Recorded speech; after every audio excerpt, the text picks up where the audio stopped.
last episode, we kind of started in the middle of a battle with some pirate guy. What was his name? Can't remember his name. Some Dread Redemption. Pirate guy. But we fought some undead and ghosts and everything. Ava and Leo fought a little bit more, but eventually came to an agreement to be civil to one another during missions. And then everybody went back home, and we kind of talked about all the changes and stuff that we did during the summer. And then we got called into the Professor Rant's office and got a mission and a letter. That's right, we got a letter from Marcel. And he's very conflicted right now. But then we found out we have a mission to find out what's going on with Denny and Syvic and Kata, because they have been missing since the start of the second semester. Do I get the inspiration now? Yes, you get the inspiration right now. Good job. Love that. And just to really hit on this, because I don't want to let these kind of things go under the rug, all of you picked something that has changed about your character, whether it is physical, emotional, personality, maybe they got new gear, whatever.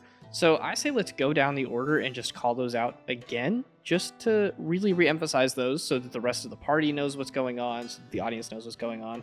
Lucian, we'll start with you. What's changed about Lucian since we're skipping a couple months into the future? He's just looking a lot more gaunt, like red eyes, big bags under his eyes. He just looks knackered. Wore Sickly. out. Looks knackered. Yeah. Knackered. Needs to eat some more protein. Yeah. Truth. Gwen, what about you? Gwen's left horn is broken off, and Zip, her little dragon, has grown. Yeah. Obviously not all just Size of a in the 2 months. But yeah, Zim, over the course of, how much we've been playing, has definitely gotten a little bit bigger. He's growing boy. And now his new form gets substantially bigger, to the point where he's considered like a medium-sized creature instead of small, which is, look at him. You should show the donkey picture.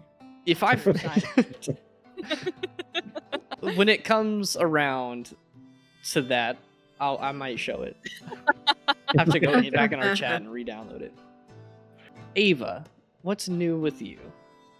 Hold on. What was his name? I'm really mad at myself. Wait, don't tell me. Is it Jasper? Was it Jasper? Jasper. Jasper Morningdew. Really did? Okay, anyways, I was really mad at myself because I couldn't remember, but I did remember, so that's cool. Right. What were we talking about? What's new with your character? We're skipping ahead a couple months. So, Ava, she's not like super different. She's got darker red hair. She's got darker makeup. She has a darker aura about her. I like it. Rosari, is your turn. New Kruthic played male. He got a little bit stronger as well because of a miscalculation on our part with feats. And then he is a little bit angrier. He kind of spiraled down out of control a little bit. For sure. Leo, what's going on, buddy? What's new with you? Longer hair, more muscular. Emo now. Emo as fuck. It's like Yes. not emo at all. I need to turn you up, Glenn. Yeah, she was really quiet for me too. Temporary, okay, guys? Next week I'm back. Did you just God, like upgrade your like system? 180 right now. I think I have Izzy at 200%. I'm not gonna lie. Me too. 135. I don't need it that Should loud. I put Yeah. the mic in my mouth? Please That's don't. better. Bro, you still low as shit. All right, Thera, your turn. Yeah. She is a little bit better at dealing with people, not that much. She walks around with a little notebook that she's been taking very serious notes about the behaviors of individuals and how to interact better. And she tried her hand at some mediating last session, and she thinks it went okay. Probably some room for improvement. But that's why she's studying about it. Yeah. Never gonna get it right on the first time. Never gonna get it right on the 100th time. Hey, your words, not mine. So, jumping into today's session.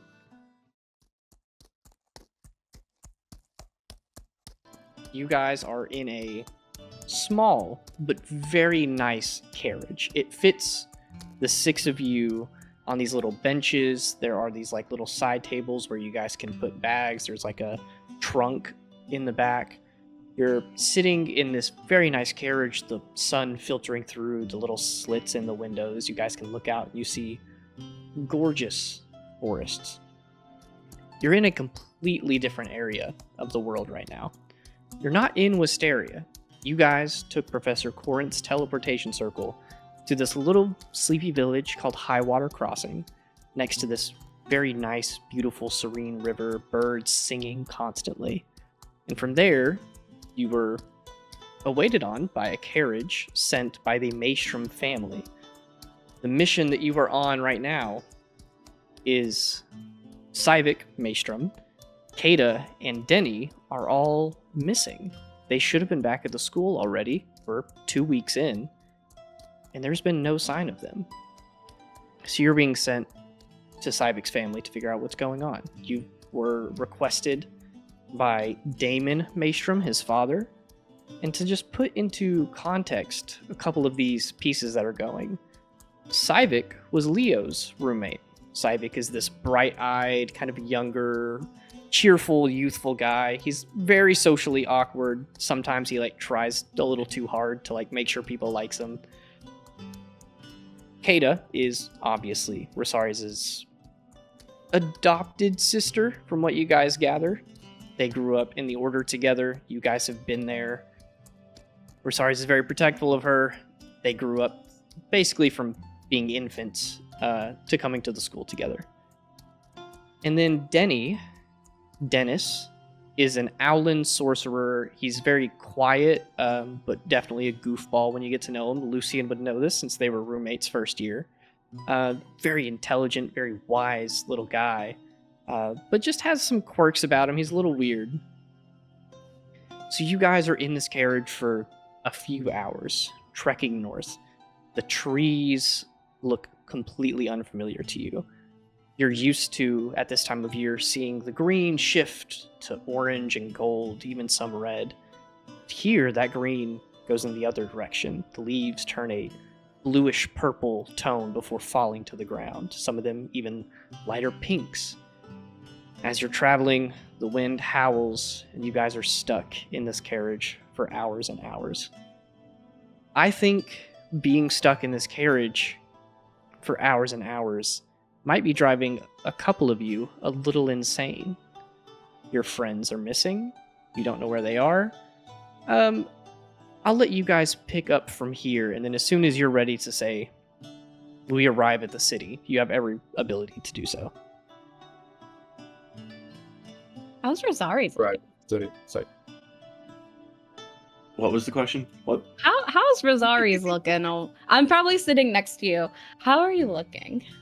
Well, you can't see my face because I have the dread helm How's on, your and it armor just looking? armor is looking polished, and You he good? probably spent the entire time sharpening his greatsword Okay. to the point that you think it's probably not needed to continue going. You're not He gonna still have is. that great sword, dude. You need to chill. Rosari's. I'm sure Kada and Sivik and Denny, just took a little detour. You know how young love can be? I mean, no, yeah, actually, you probably don't know how that can be. So, what I'm trying to say is, let's not jump to worst case scenarios. It's funny that you say that because that was the same advice I gave Leo about Lysilda, and you got mad at him for it. What? What advice? Oh, jumping to worst case scenarios? What? Not doing anything immediately. Oh, no. I'm just saying, don't jump to worst case scenarios. I like that you're doing something immediately. That means you're way better than Leo could ever be. Speaking of Leo, David, they're obviously saying your name. You're all in this, not cramped, but like a single space carriage. What are you doing in the moment? Obviously, you know Sivik, he was your roommate. You guys weren't like best of friends, but you do have that like sort of fraternal friendship kind of thing going on. And this is all ringing a couple of familiar bells to the situation with Lysilda, which you recently tried to find her and were unsuccessful in doing so. So, like, what's your body language? What are you doing? Are you staring out of the window? Is your jaw locked? Give us a peek inside Leo's mind before we get to the city. I guess Leo's staring out the window. He does look tense, though. But other than that, it's not showing any signs of like stress or anxiety. It's just he's keeping composure at the moment. So, unless you guys have any other bullet points to get to, Yeah, I Can got a I- bullet point. Go ahead. Oh, okay. I was just gonna say Gwen's just kind of like her head's back all the way, like it kind of probably hurts, and she's just sleeping, drool coming down her face, mouth wide open, and Zim's just laying on her lap. now you can go, Rosaris. I had to get Yep. that out of the way first. Had to get it out. I was just gonna see if Lucian could send a message for me. Yeah, sure. It would go to Elsina, the wizard from the Order Varion that you met. The message would say, Rosari's report, Kata missing, party searching. Any friends or tips, Huvix. Give me time. Don't tell other pups. How's Hillmount going? I'll make them pay. And that's 25 words exactly. I counted it out. Yeah, I'll send that off. And as Leo's sitting there, Lucian hands over like a folder, and it's like 20 different plans of how we're going to lay out the room. Oh, your dorm room together. And all the benefits of like having two beds together or separately, or having bookshelves over there. I love that. Like scrawled notes of bunk beds, pros, cons, separate Yeah, pros, cons, so beside funny. each other, pros, cons. That we're 2 weeks into the semester is even funnier. Yeah. It took them 2 weeks He's to come up already with these reading the plans. room like 3 Yeah. times. Yeah. That's why there's 20 of them. Yeah, they came up. Lucian came up with these plans because he kept rearranging, and Leo was like, "Dude, just stick to one." Stick with one. You send Not that that. You send the sending out. You don't get a response for a couple minutes, but to tell you what she does reply with after a few minutes, it is along the lines of, "In Huvix, retired smith worker." So I'm going to count that as one word, so that's 4. Keep Kata safe. No other help. All attention on Hillmount. Things are escalating. Be safe out there. Get back safely. Elsina. That's 25. Pretty sure you have a question. I have an answer. So if you were to cast that spell multiple times, could you actually speak like a normal person? I would allow it, yeah. If you use 2 third level spell slots, you can have 50 words, which is... Who's counting? Sick. So, we approach this city. Any of you who would dare to look would hear that as the sounds of the wilderness slowly fade off into the background and the horse trotting on the dirt slowly gets replaced with gravel and then later cobblestone. As the city comes into view, it is big and a little different than anything you guys are really accustomed to. There are these tall white walls, each decorated with this sort of gold and silver swirly trim going up. There's this beautiful like light wood gate. There are villages and houses and farmlands and all of that sprawling across hillsides. There are rivers cutting into it, and then one giant river that cuts straight through the city. And then out in the distance, you can hear or smell probably the very faint or like smell of the ocean. This little coastal city, this kingdom, Huvix. It's big, it's different. You guys get this carriage parked just a little ways away from the main gate. The driver that was hired sort of pulls over to the side and calls out to you guys, and he says, "Hey, we're here. You guys can go ahead and get on out. I'm gonna get these horses fed up. Appreciate your patronage. Ride's already covered." Great, thank you. Thanks.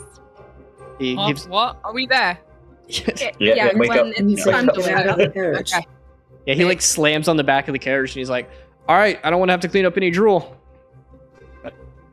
Okay. She She just Mainly wiped her on face with her herself. arm.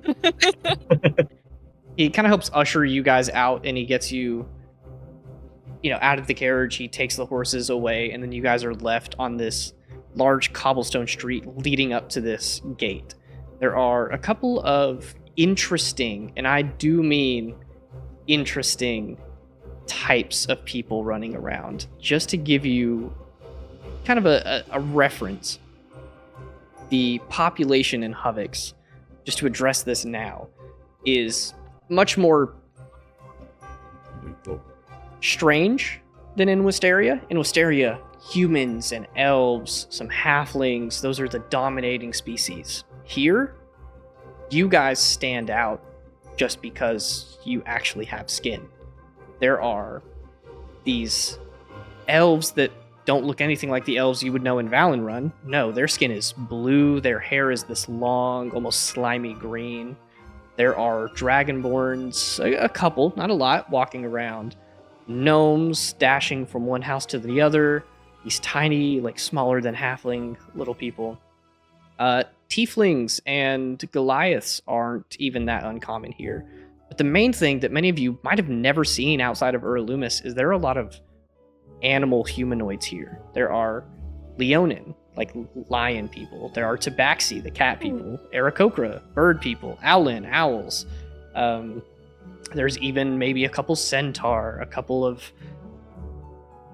other stranger creatures walking around. But you guys get a lot of side eyes, except for probably Gwen and Leo. They're like, "Oh, you guys are colorful, you fit in." The rest of the population does not match that of the half-elf and human variety. So you guys see the road in front of you leading up to the main city. There are a couple of carriages bringing goods into the city, and you see guards going through and checking to make sure all of them are okay. You guys were told in the letter, or by Ranth and Baron, that you have clearance to come in. You just have to let them know that Damon Maestrom sent for you. Do we have anything illegal on us, guys, before we enter? Why does that matter? Because we might get searched. No, they requested us, so there's definitely nothing illegal in my bag. So Anyone we're else? fine. Like you We're have- fine, guys. So whose bag did you A put little it bit in? concerned.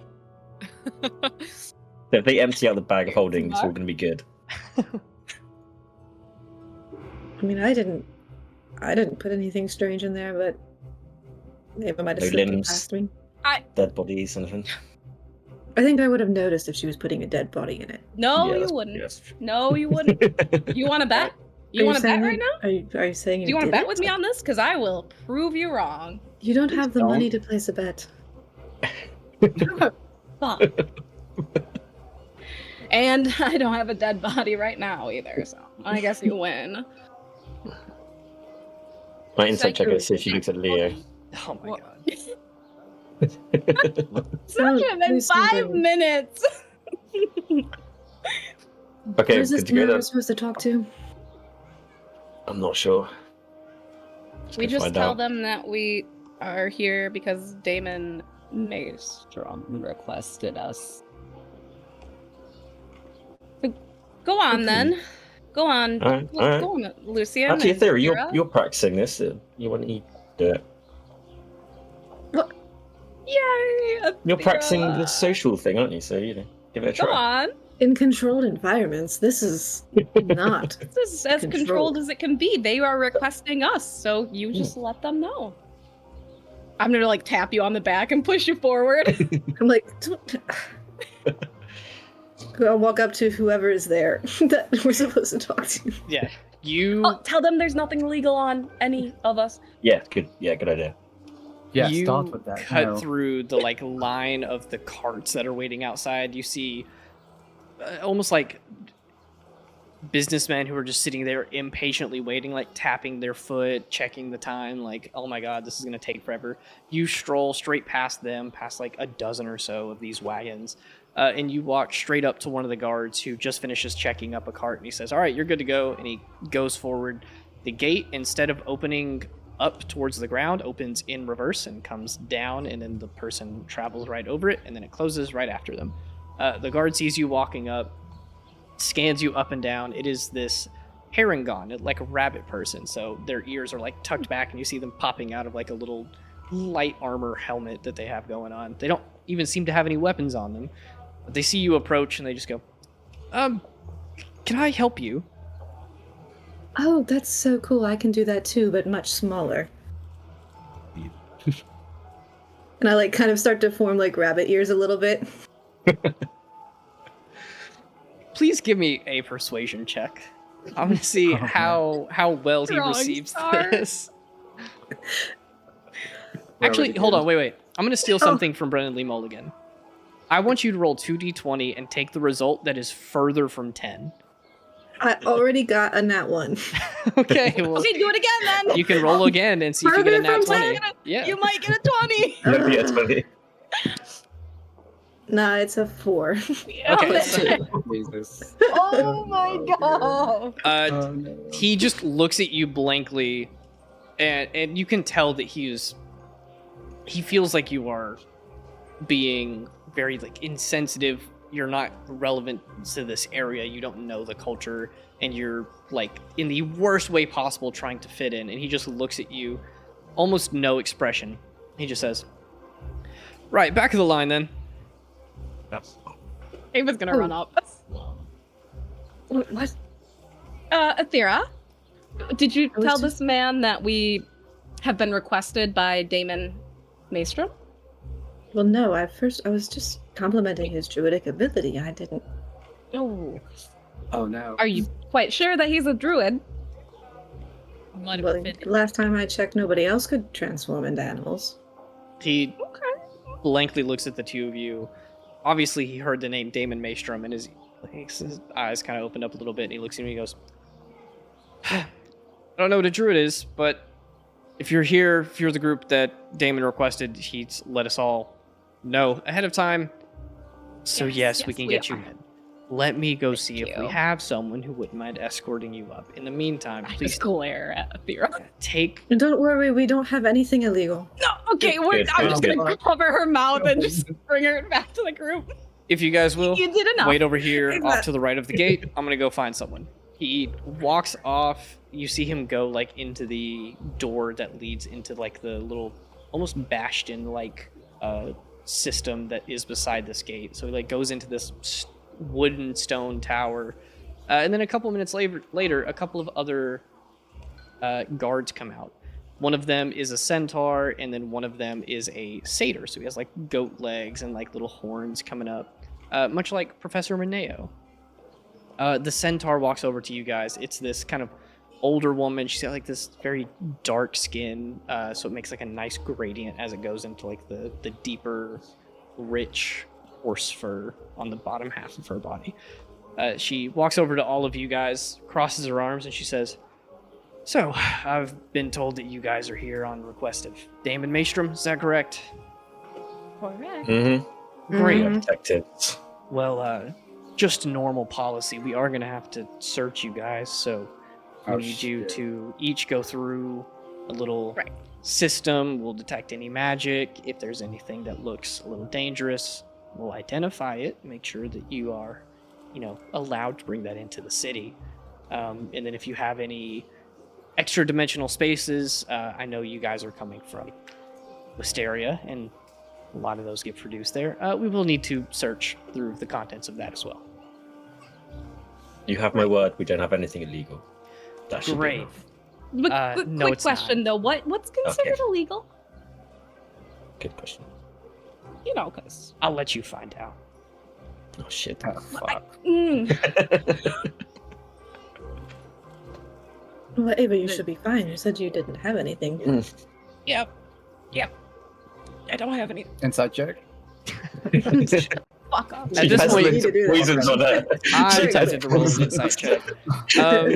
This centaur guides you through back into that little room where they have like a table laid out, and they ask each of you in turn to like lay out all of your gear. If you're wearing armor, you don't have to like take that off, but they do like search through any bags that you have and things like that. So they go through each one, and we don't have to list out every single thing that you guys own, but one thing that they are going to do is look for anything that might be used to hurt specifically Damon Maestrom, because he is you guys might have gathered like kind of a big name here. So Lucian, give us a general description of all the stuff that you have, and then anything that's unique you can obviously individually list. I have my braces of defense, File Like Curious, my book, and just lots of scrolly things. And Yeah. Potions. You go through in a flash. They're like sliding you through. You look good. They look at your book. They flip through the pages. They're like, okay, you're fine. Stand off to the side. Next, Gwen. They're gonna rummage through your stuff. So same thing. They're gonna find like arrows, maybe like a dagger, loads of snacks, some crayons, a journal, a that like teleportation arrow thingy, whatever that's called. Mhm. And my spice pouch. I guess that's it. Cool. What's the vibe on Zim? What are you doing with him? He's getting almost too big for your bag. I was just assuming he wasn't even in my bag anymore, to be honest. Yeah, that's what I was thinking. But is Zim with so you? Is he invisible? Yeah, he's with me. He's not invisible. Cool. They definitely take note of Zim. You see them like writing a couple of notes off to the side just to keep track of everything that happens. Everything else they say, if you don't use it wrong, you're fine. This is all standard, self-protection equipment. You should be good. They set you off to the side. You're free to go. Athera, you're next. Alright, I've got... The only weapon I've got is a short sword. And otherwise it's pretty standard. Got my herbalism stuff, regular kit and everything. And then I have the bag of holding, but as far as I know, the only stuff we've got in there are some jewels and then some like common swords or stuff like that. That is as far as you know, but there's definitely more stuff in there. Well, crap. If I remember correctly, and you guys can, catch me on these and make sure I'm not making stuff up, but as they get you going through and you're like, I have this bag of holding, they're like, great, flip it inside out, empty it out onto the table. A bunch Thank you of so much. stuff that Rosari's has stuffed in there, like bits of metal, swords, bits of armor, and things like that. Those go out. A bunch of gems and stuff fall out, but so do a drift globe. It's like a 1-foot diameter, almost like crystal ball looking thing that when you speak the command word, it floats and lights up its surroundings. The headbands that you guys got from the pyramid in Sabrine, or outside of Sabrine, I don't think you guys ever... Or wait, Zach, did we use I used those? them. Yeah. I use them. I have them in my bag of holding for when I use the spell that I Cool, can't cool. think of the name of right now. Okay, so when you go up, they'll see that stuff. And I think the only other thing that's in there is a little 6-inch, like opalescent carved crystal. It's called the opaline prismactory. You guys also got that in the Sabrine pyramid. But they looked through everything. They see it all and they're like, well, it's more efficient than the cards outside. We're not going to complain about this. It's not like you're going to be able to throw 20 swords at someone. So they have you shove it all back in the bag of holding, and you're clear to go. You're good. 2, 3. Rosarius, you would be next. So I'll go up and I just start unloading every single weapon I have. I don't know how many weapons I have, but I know it's a lot. It's like I pull out the dagger that's sheathed on my arm, stab it into the table, pull out Ghost Blade, set it on the table, unsheath my greatsword. I pull off the hidden dagger that's in the handle for my shield, put it on the table, and then when I pull out my bag of holding and dump it out, there's like 5 times as many swords and daggers than what was in the You Thea's look like bag of fucking holding. terrorists right now, bro. Like, I don't know. You guys hear like the table creaking and watch as this like fully made wooden table is like bending under the weight of all this metal that just like piles up on top of it. Swords are clattering on the ground. The guy just looks at you and he says, "You got any like explosive remote devices in there, that sort of thing?" No, just swords and daggers. Put them Maybe up. a few spears. Put them up. Okay. I'm gonna just do it one at a time, staring at it. 5 minutes later, that'll bring us to Ava. No. No. Oh shit. Well, I just, I have some just normal stuff.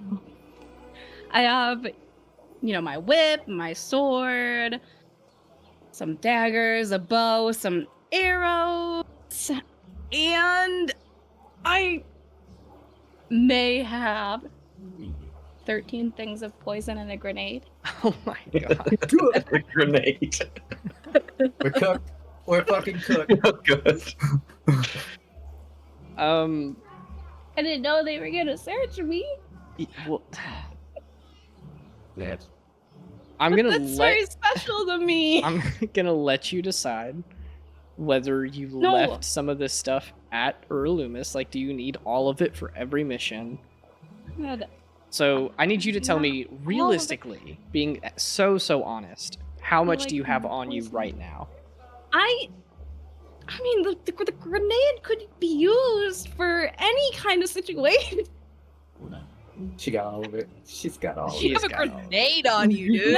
Whoa, wait a minute. Okay. Right. No. Hold on. I probably only need like a few things of poison then, because I don't want. I'm gonna be honest. I don't think the poison is the problem here. The poison is a the problem, but grenade, it's not the right. only problem. It's probably not the biggest, but I'm not interested either. Grenade. So go ahead, give me a number. Whatever you No. don't have on you, I need you to mark and say that it's like not in your inventory, it's at campus. So I think you can make Okay. like separate areas in your inventory, like your backpack versus your actual inventory.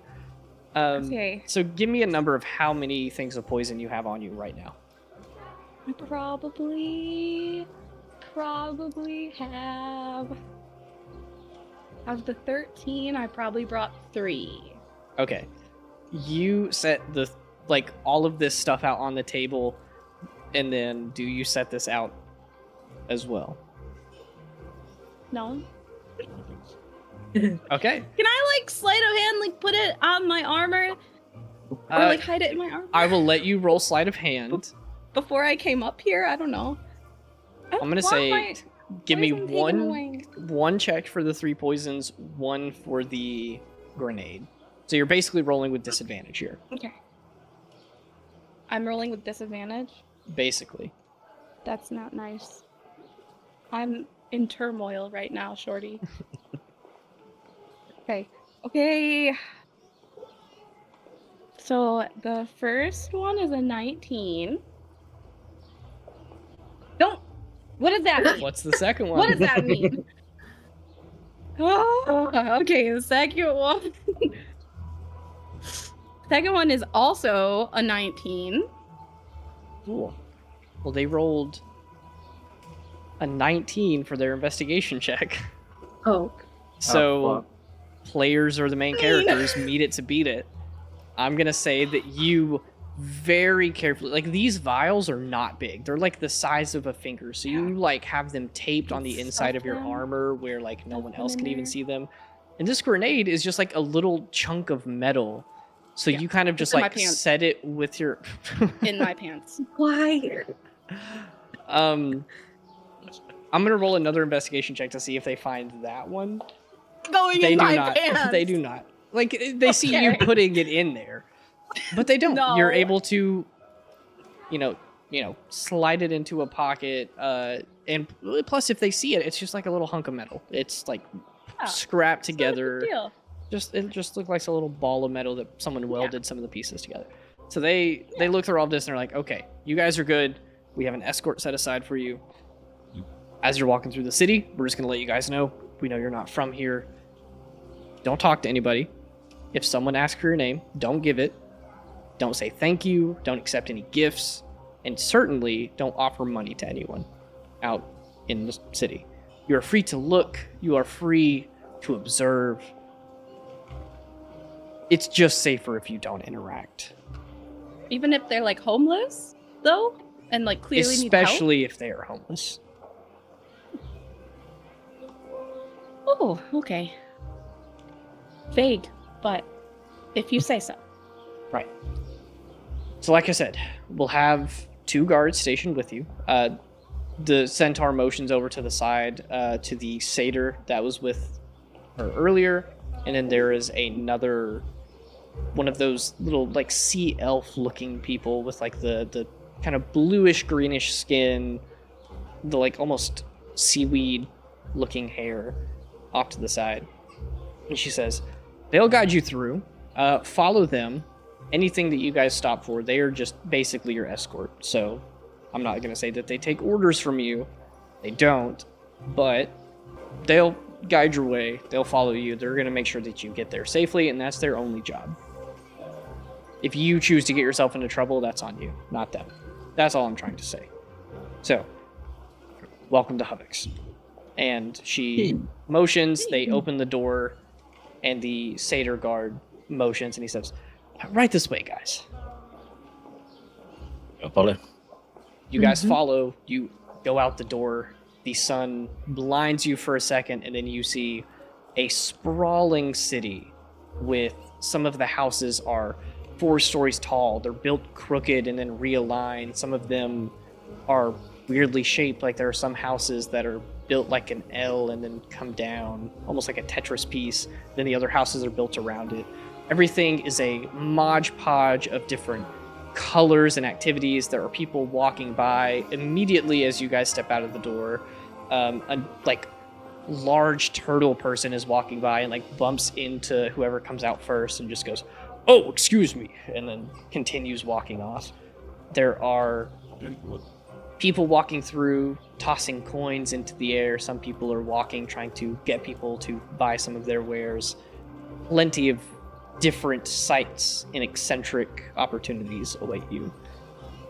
They close the door behind you guys. So these 2 guards, the sea elf, we'll call them, and the satyr, look to you guys and they say, "All right, well, we'll be heading down the main road for just a bit, and then we'll be heading off into one of the nicer districts on the other side of the river. If you guys need to make any stops, just let us know. We are just here to guide you." Cool. All right. Cool. My name's Lenny. If you guys need anything, just call out to me. The not so friendly elf over there, her name is Taraka. So, just holler if you guys need help with anything. They Thought we begin weren't supposed to give our names out. if someone asks. Okay. And I never said you could have my name. I just said my name is. Weird What's the rules. difference?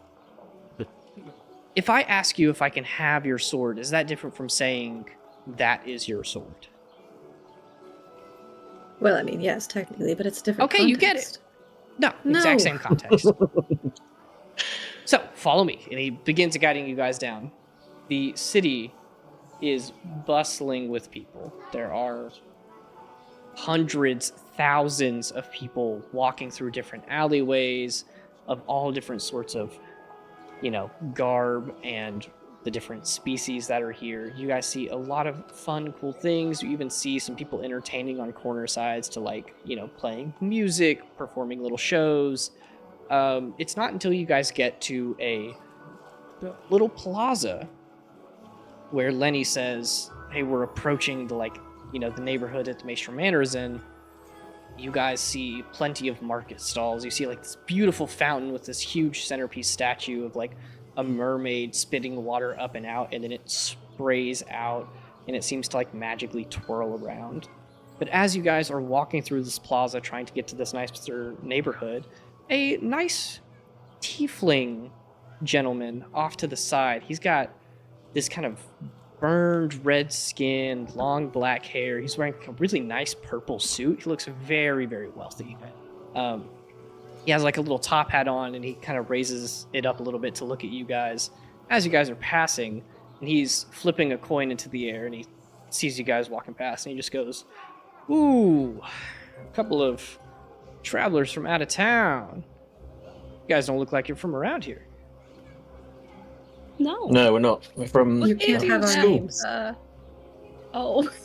Sorry, I can't hear you all at once. He flips the coin into the air again, and you watch as it changes from a copper piece to a silver piece to a gold piece, and then lands back in his hand.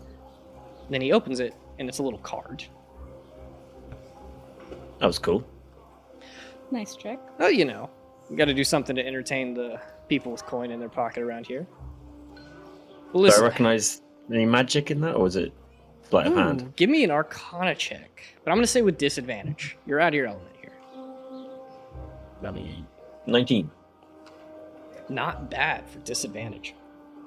12. There's certainly something magical about it, but you don't think this person cast a spell. You think that it was either a magical item or even some sort of just magical passive effect. But it wasn't like they were casting an illusion spell or anything. You would have saw some like somatic components go off. Mhm. But this person looks at you guys, says, "Well, listen, I mean, travelers are obviously rare and few and far between in Huvix. I figured I'd give you guys a little free demonstration if you would like. A little entertainment on your nice trip in." I like Yeah, your sounds good. accent. Thank you. It's obviously not native to Huvix. I'm not from around here. You aren't either. No. That's why I got such a soft spot for visitors. I'm gonna like I'm look insight him up and checking down him. and see if there's something suspicious.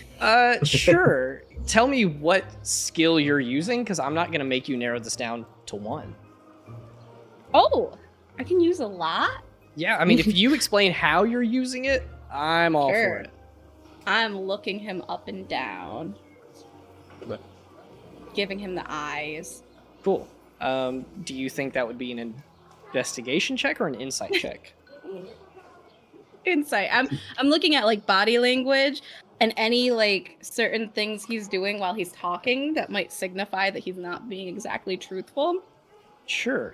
Give me that insight check. And Athera, what are you rolling? I was gonna do the Nice same stuff. thing. Yeah, really. I'll let you both roll, or one of you can roll with advantage, and I'll give the information Hey, to both of you. Theory, you want to roll with advantage?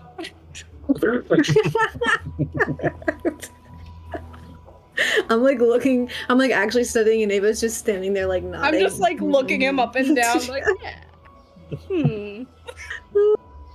Like, I think Athera is sitting there squinting her eyes, and then Ava just like walks up beside Athera and then just matches the pose perfectly. You're both just squinting and looking. He just thinks that we're really checking him out. Yeah. I got 15. Cool. You guys are looking. Tell me a little bit more about what you're looking for.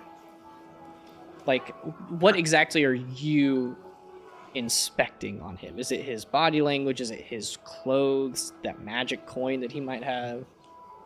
Yeah, I'm looking more for the like body language, and his clothes. What his like mannerism look like? Like, does he look like someone who generally cheats people out of money and maybe has like this one pair of expensive clothes because it's the only way he can pull off his trick, or does he look like, I'm just chatting and on a 15, I'm gonna say that something between all of those, maybe it's his body language, the confidence that he has.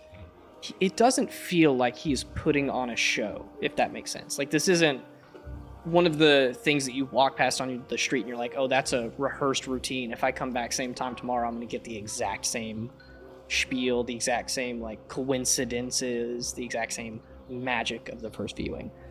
This feels like this is a little bit more genuine than that.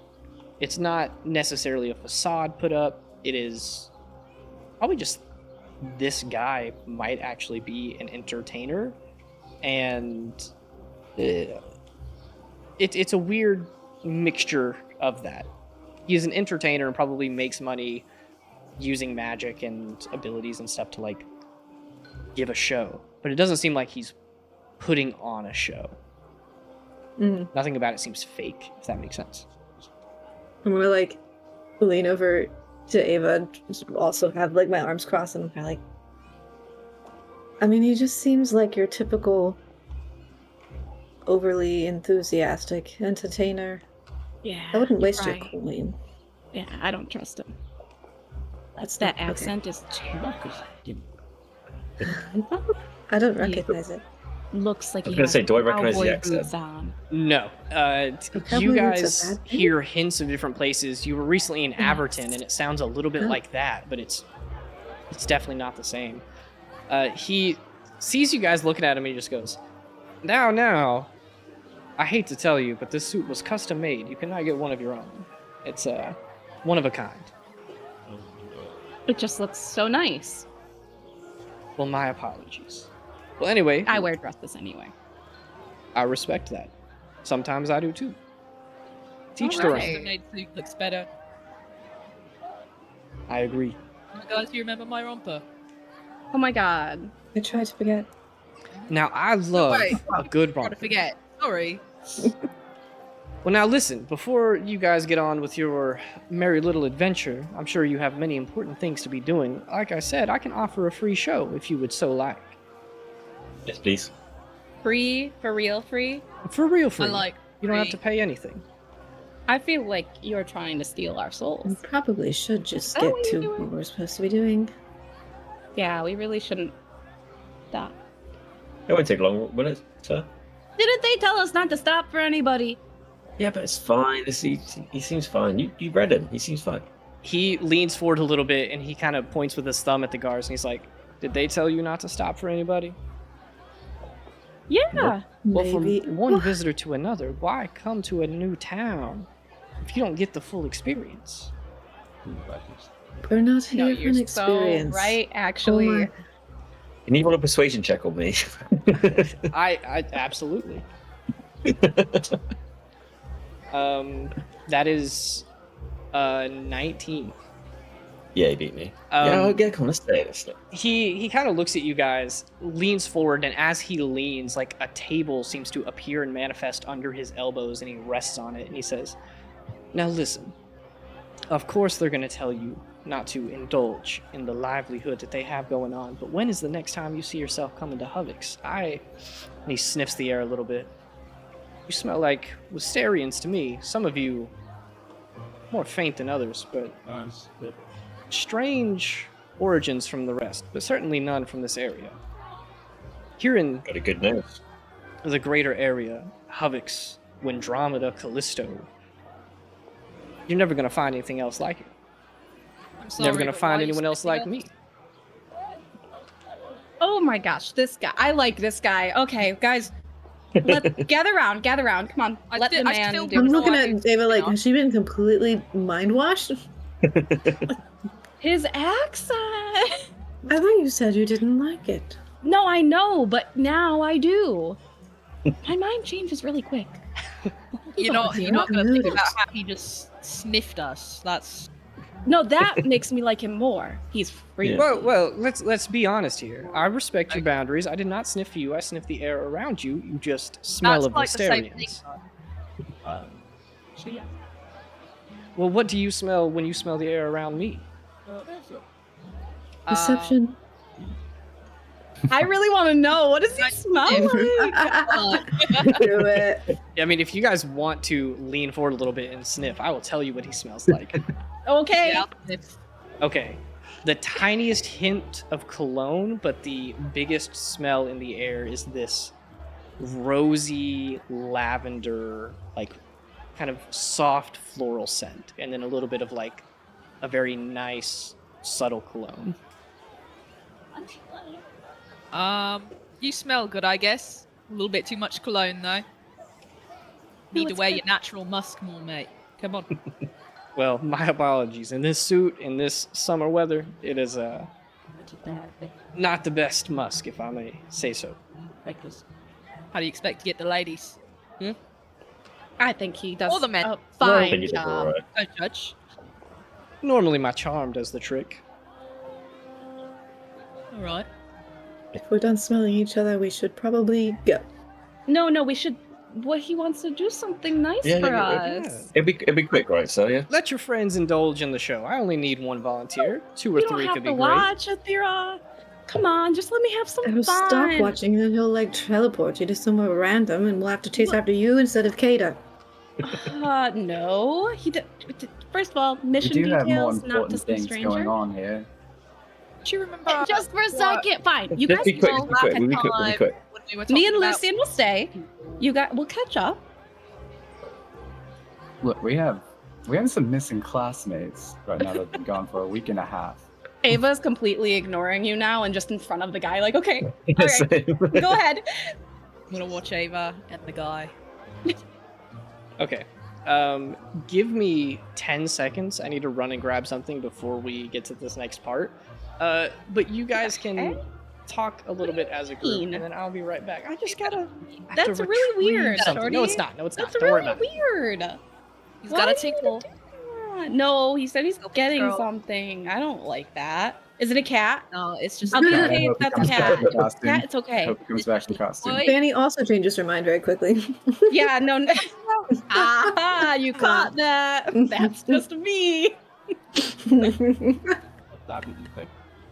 Oh boy. And Zach is gone. Zach's taking shelter. Yeah. Yeah, we're I What feel like exactly that's what he's doing. why you like him more because he sniffed you. Yes. And he's got a really cool accent. We could try Okay. Snoop, though. He might I mean, have if you some wanted money. someone to sniff you, you could have just asked. I don't want to have to ask you to do it, Gwen. What don't you understand? I mean, back Take when I initiative. met everyone, they If thought she I takes could- initiative, Tara's gonna blow her up. Well, sometimes you have to take risks. That is not a risk, that is a death wish. Do you guys remember when Rosari thought I could sniff people out like a dog? Did he get us what? confused? I'm sure, like, more than just him thought that. You guys are probably a bit racist, but it's fine. You do have those massive nostrils. Yeah. They probably do work better than yours, but I can't follow a trail. It's just lack of cat, training. All right.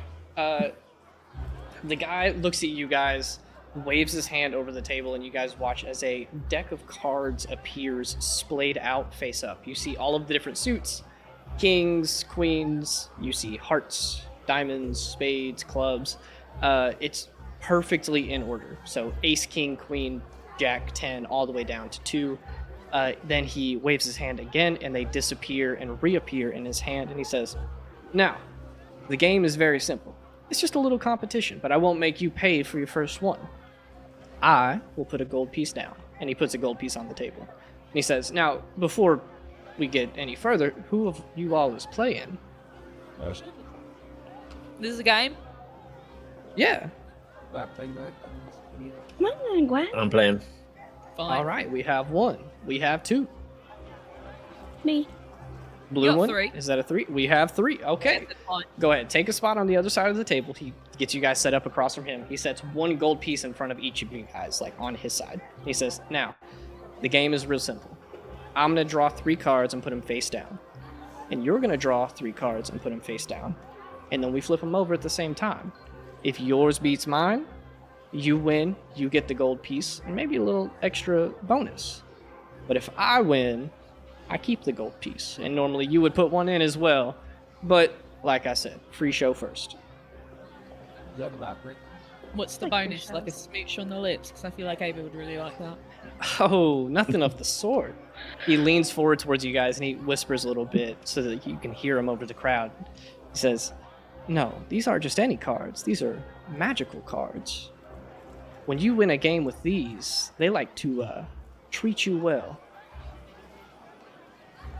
You like to I what? take it when you don't win a game, though, they don't like to treat you well. Well, it depends. I can get rid of the magic. It's fine. Let's do it. Yeah, I can smell the wizard on this one from a mile away. You from Valen Run? No. Awfully suspicious. It's fine. It's fine. So he sets the cards out to the side and he says, now, each of you go ahead and draw a card and put it face down. Don't look. Don't cheat. If you cheat, I win. Take a card. How do we? Okay, I take one. Take a card. All right, I need each of you to roll me. This is complicated, so it's go ahead and roll a d20. We won't do a 21. We'll do a 20. Give that. Natural 1. Yeah. Cool. We will keep that number tucked away for a second. Man. Do all of us have to roll it? All of you have to roll one. Okay. Do Got we a have five. to tell you? Yeah. Too late. I already said it. What if I don't have to tell you? Then you lose. I don't know. No. Okay, I got a 12. Let's go in order. Lucian, you were first. You got a natural 1. He's gonna roll. He gets a 3, so he wins. So you flip over your cards. You had a 2, and he had a 4. So he says, "Ooh, not looking too good for you." But it's all right. It's all right. You can always play again. Next, Gwen and Ava, what'd y'all get? 5. Oh, 12. 12. Gwen, he pulls out a card in front of yours and he flips it over. You flip yours over and you got, I'm going to say a 4. He got a 3. Oh.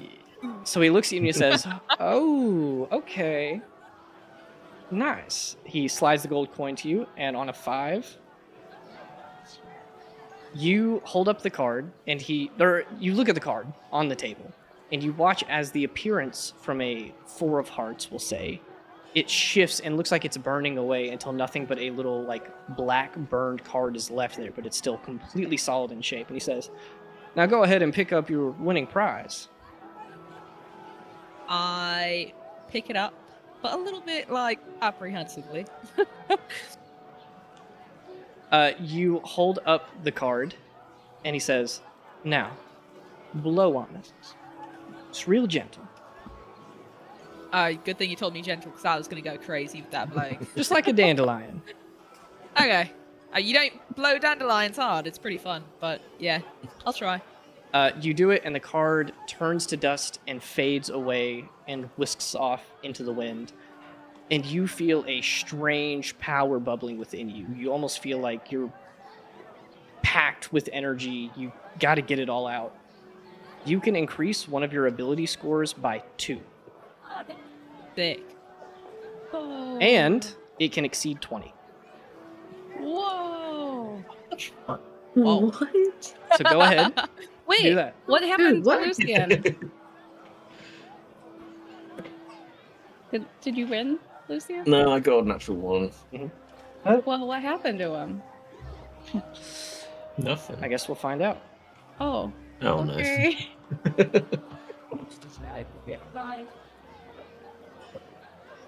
Next, Ava, you got a what? 12. 12. He got a 17. You flip over and you're confident. You're like, "Ooh, Jack of Diamonds." And he says, Now, these cards really like me. They are mine after all." And he flips it over and you see the Ace of Diamonds. He says, Oof. "Better luck next time." Well, Somehow I congratulations to our Dragonborn friend here. She rightfully won in her own, but the rest of you, Heck yeah. I guess better luck next time. Now, if you want to play again, we can always do so, but first round was free, the second round, not so much. How Gwen, much? what happened? Quite sure. It doesn't look like you got anything out of that game. I don't know. Feel a little pep in my step, though. You always have a pep in your step. but even peppier of a step. Well, that sounds like you lost. I lost. You lost.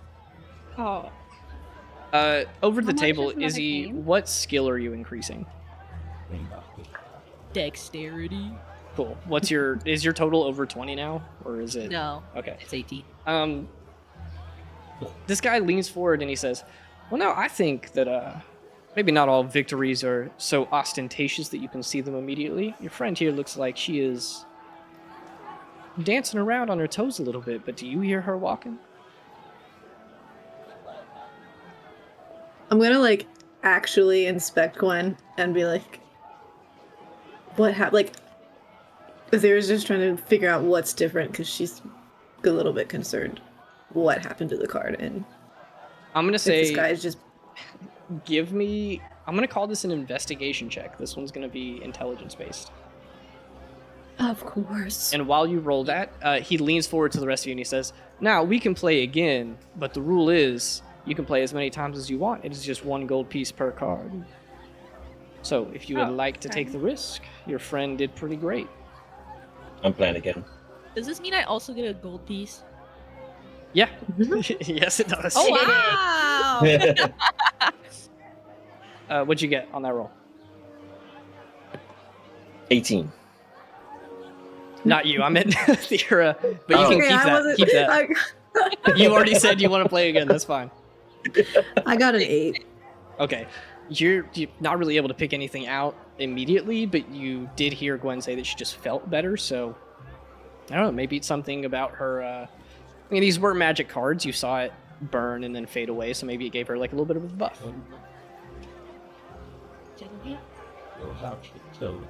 I'm just gonna really watch Lucian and Ava play the next round and see if I'm like, Cool. Turns looking out for negative effects for losing too. Yeah. I think we might die. So Lucian, do you want to This play is- again? Are you just doing Yeah. one? Yeah, I'll just do one. Cool. Cool. You put a gold piece down. He looks to you, Ava, and he says, "Well, do you think you're lucky enough for You- another round?"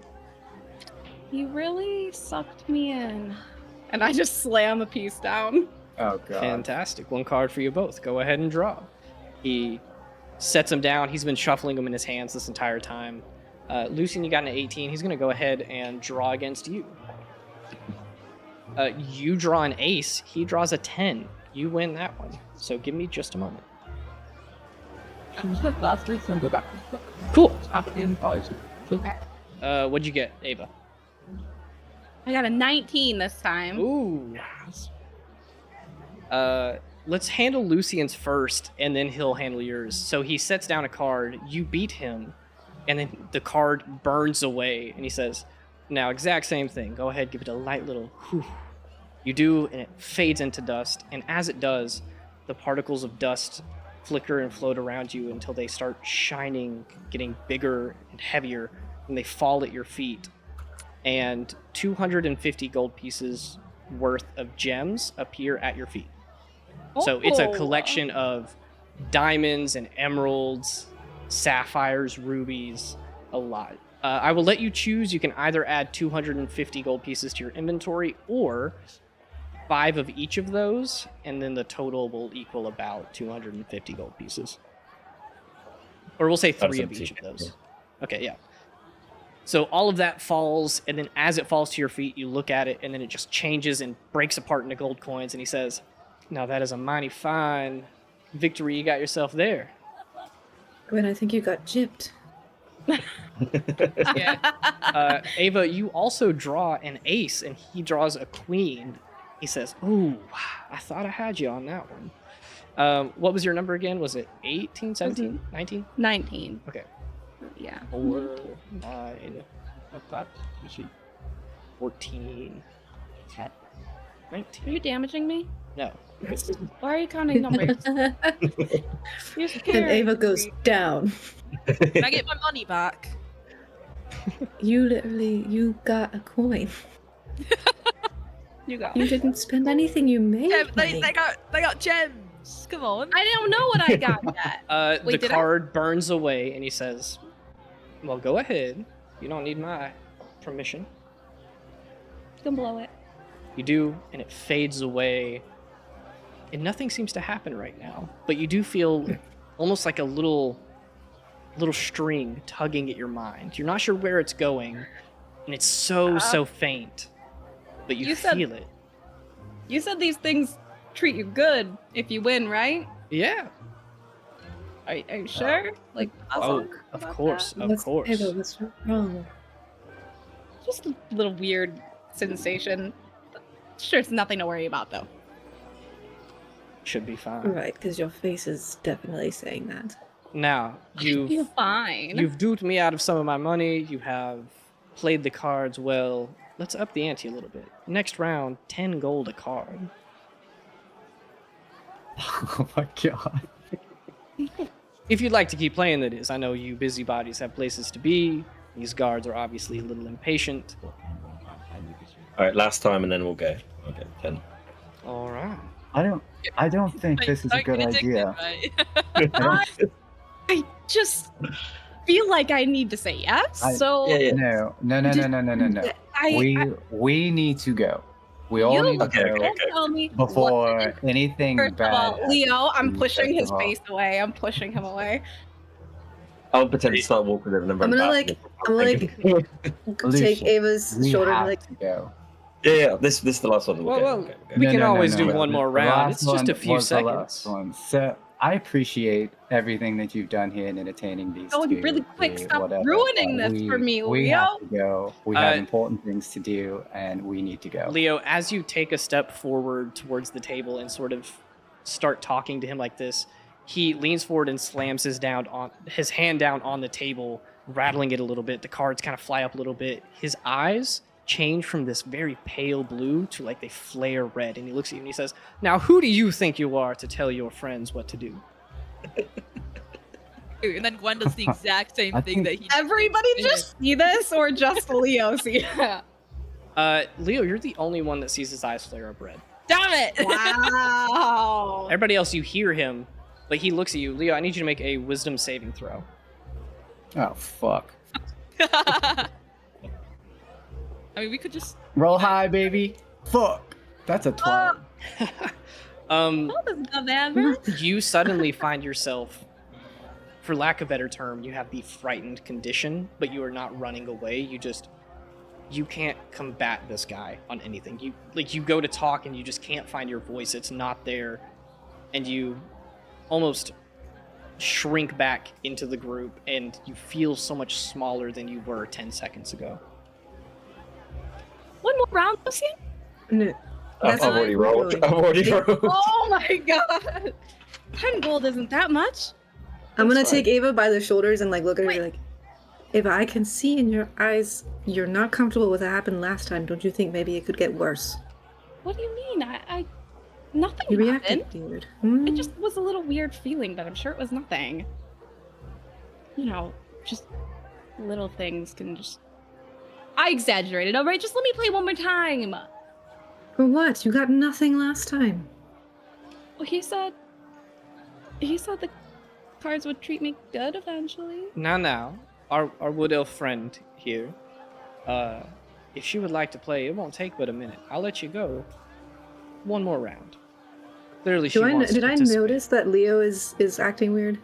Your passive insight is way high enough to know that he should not be shrinking away right now. Leo has been slowly, over the year that you've known him, growing into himself and getting more and more assured where he will fight back against things like this.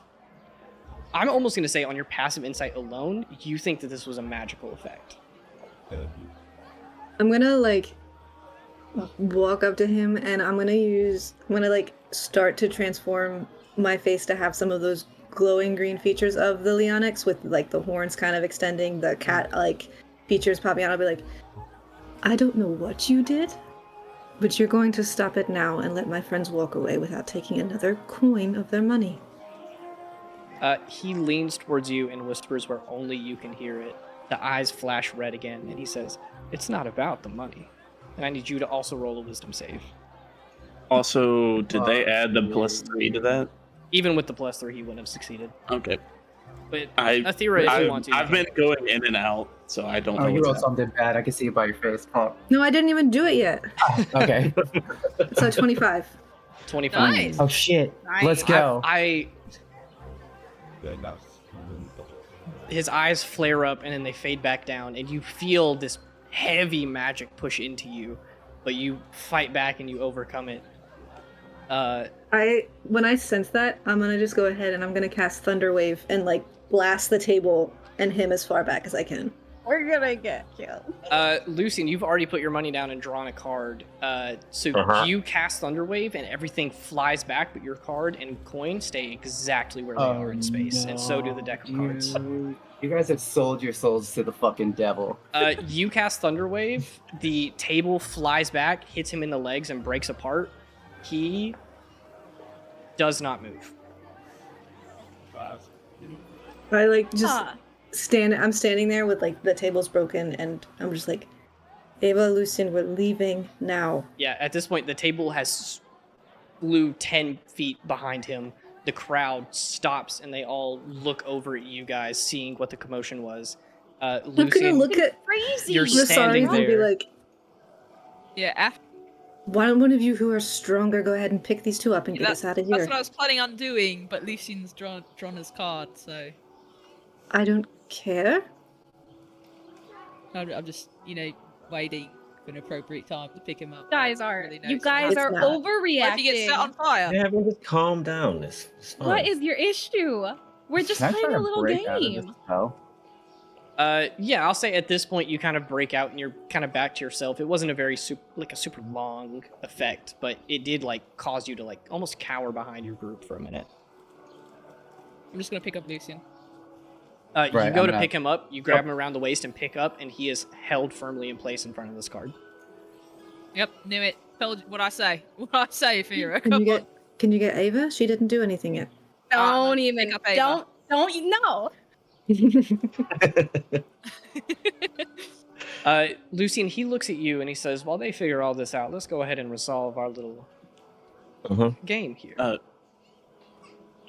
11. I'm going to give you guys a couple of seconds to hash out what's happening with the rest of the group before that happens. Ava's kicking and screaming. That's Let's too bad. play again. Nope. Oh my god. I'm like snapping in front of Leo's face. I'm like, all right, come on, you're better than this. Keep doing this. I'm gonna What? put you in the timeout corner. He cast You're ruining something all on my me. fun.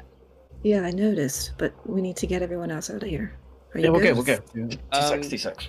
Jambo, will you roll me a d4? Yeah. 1. Cool. Roll me another d4. Oh, fuck. 3.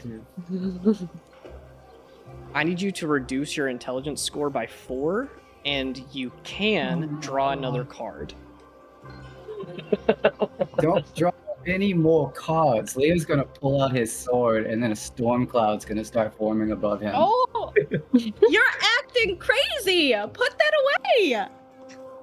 I suggest Do you I- let do I- me go. Do I feel myself being dumber? You feel your magical abilities start sapping away a little bit. I'm You not like going to feel draw yourself start to drool out the side of the mouth. Leo, you pick up your card, and on the face of it, you see I don't what have a looks card. I'm not like. picking up any cards.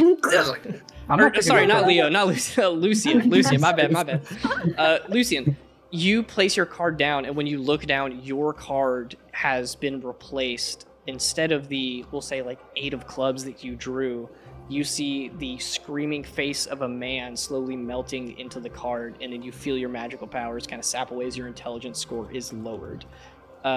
You have the opportunity to draw another card, but if you choose not to, then all of the cards and stuff fall to the ground, and this tiefling man raises his hand. He says, all right, game is done. Clearly I am no longer invited here, but I was here first, so I will just say that we can go our separate ways, call it where it is.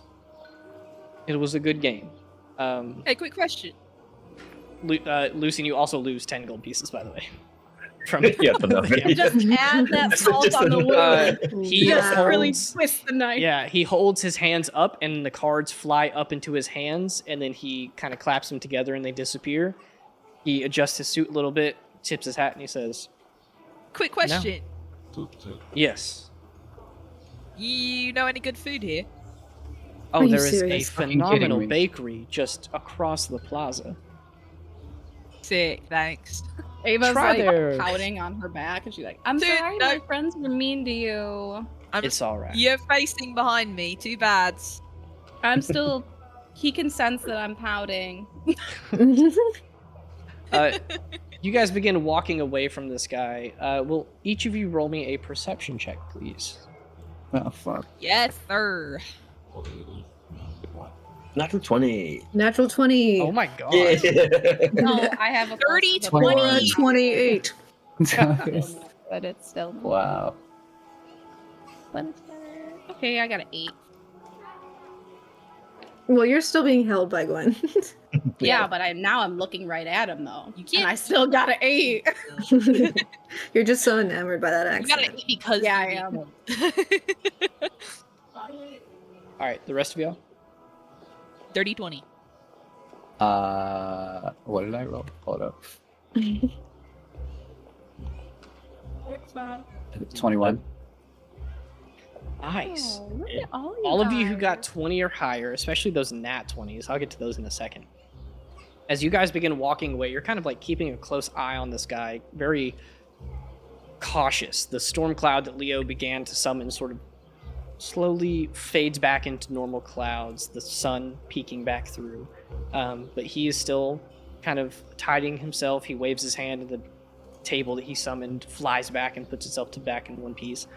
He looks back over his shoulder at you guys, and a couple of you who rolled above a 20 are looking at him out of the corner of your eye. He sees you, gives you a smirk, and in that smiling mouth, you see like a couple of small fangs here. His eyes glow red again. He tips his hat and winks at you. And then on the nat 20, the rest of you see him just disappear. On the nat 20s, I'm going to say that you guys see him disappear. Who got the nat 20s before I answer that? I know I did. Jambo did. That's your did. You two use magic all the time, arcane and natural. You guys watch as he disappears and probably teleports away. You know he doesn't turn invisible. There is something beyond what you're used to seeing. It is no misty step. Lucian, you even know of the teleport spell. It looks nothing like that. It almost looks like the space around him caved in until he was no longer there. Like you watched the actual world around him distort until he was gone. And Aethera, you don't know anything that looks like that either. You're mostly focused on like natural magic. You're like, I can teleport through trees and plants and things. Nothing of that sort seems familiar to you. So this is just, on a nat 20, I'm going to tell you that him disappearing looks wildly unfamiliar. I do not like that guy. I thought he was pretty cool. And with Yeah, I like that, Are you still under a spell? I am No. not under a spell, Leo. I just have taste, Just unlike you. naturally like that. at that point, Lenny the satyr comes back up to you guys and he says, hey, I'm glad you guys are okay. I have no legal obligation to stop you from interacting with people here, but I did warn you.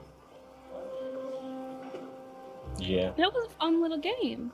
Yeah, that's what I'm holding her right now. The good news is I don't think anyone else will be that extreme. Most people are just out to get some money or ownership over you or something of that sort. That Ownership. Was weird. Ownership. Ownership. Ownership. Oh yeah, that's a big thing. That happens here? Yeah, don't give anyone your name. What do you think that means?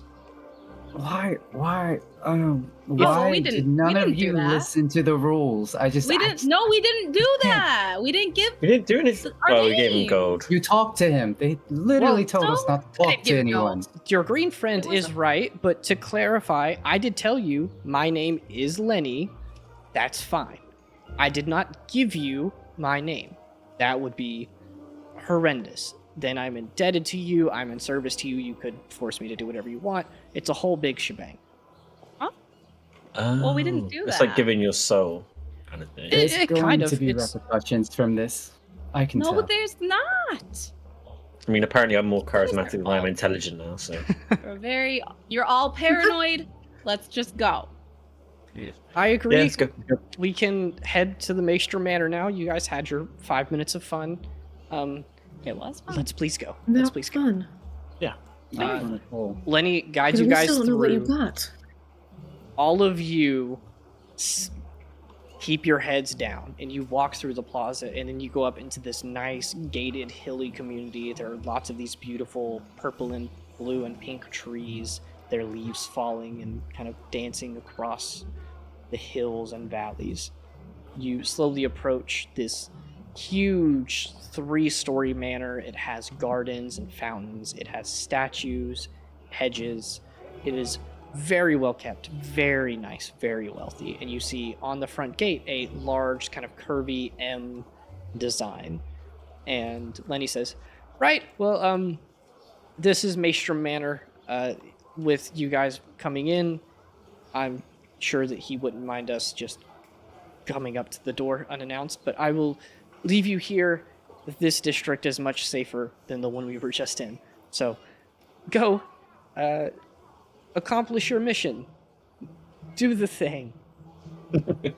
Thank you, Lenny. You're so welcome.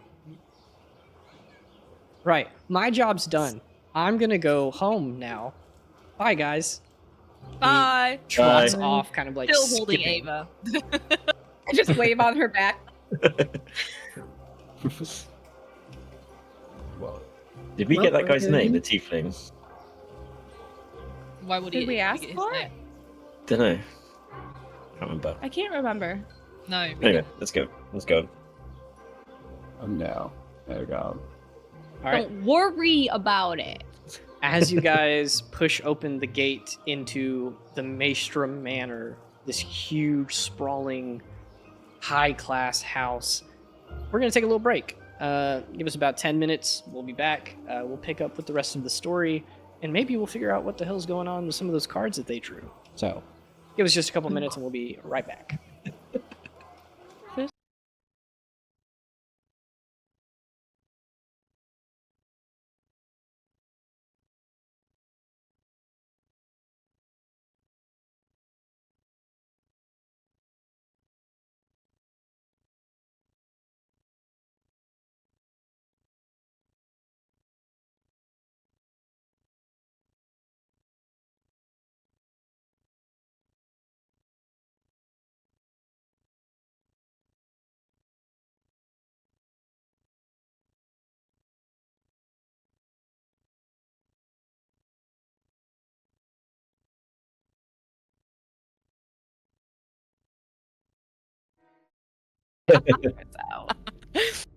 Yeah, first thing that happens is Izzy cackling into the mic, into her Xbox 360 sounding microphone. No, it's my friend's microphone, okay? Relax. Okay. All right.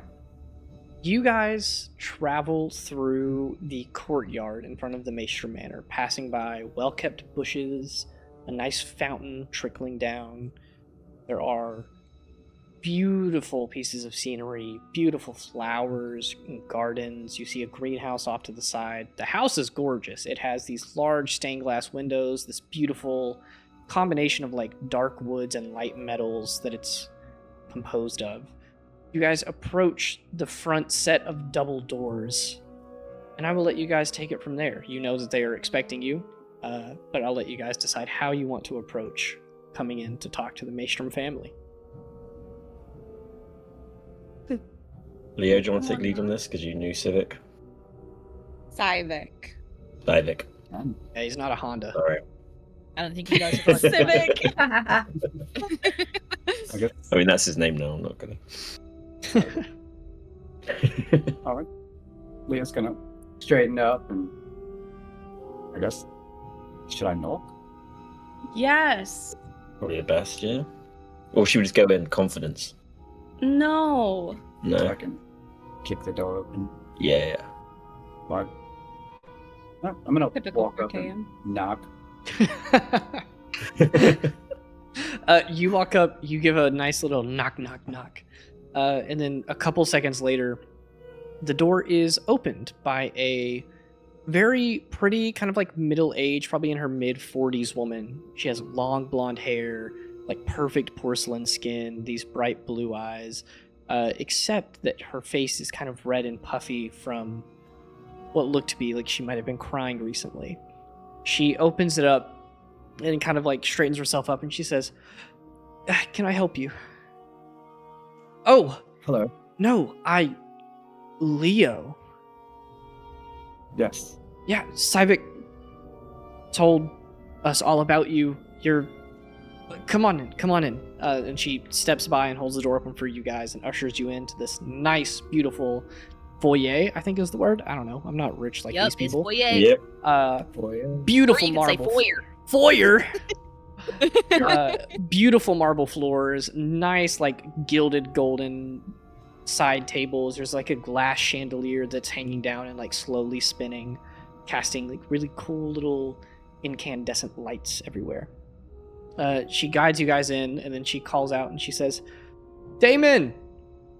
The party is here!" And then out from behind one of the walls up the stairs in this foyer, is a man who, Leo, you would know him really well. If it wasn't for the mustache and goatee, looks like a spitting image of Sivik. He's got the perfect blonde hair that almost looks like windswept, but in just the most well-kept way. The carved cheekbones, the straight jawline, the like perfectly kind of just barely arched little nose, nice sturdy chin, perfect posture.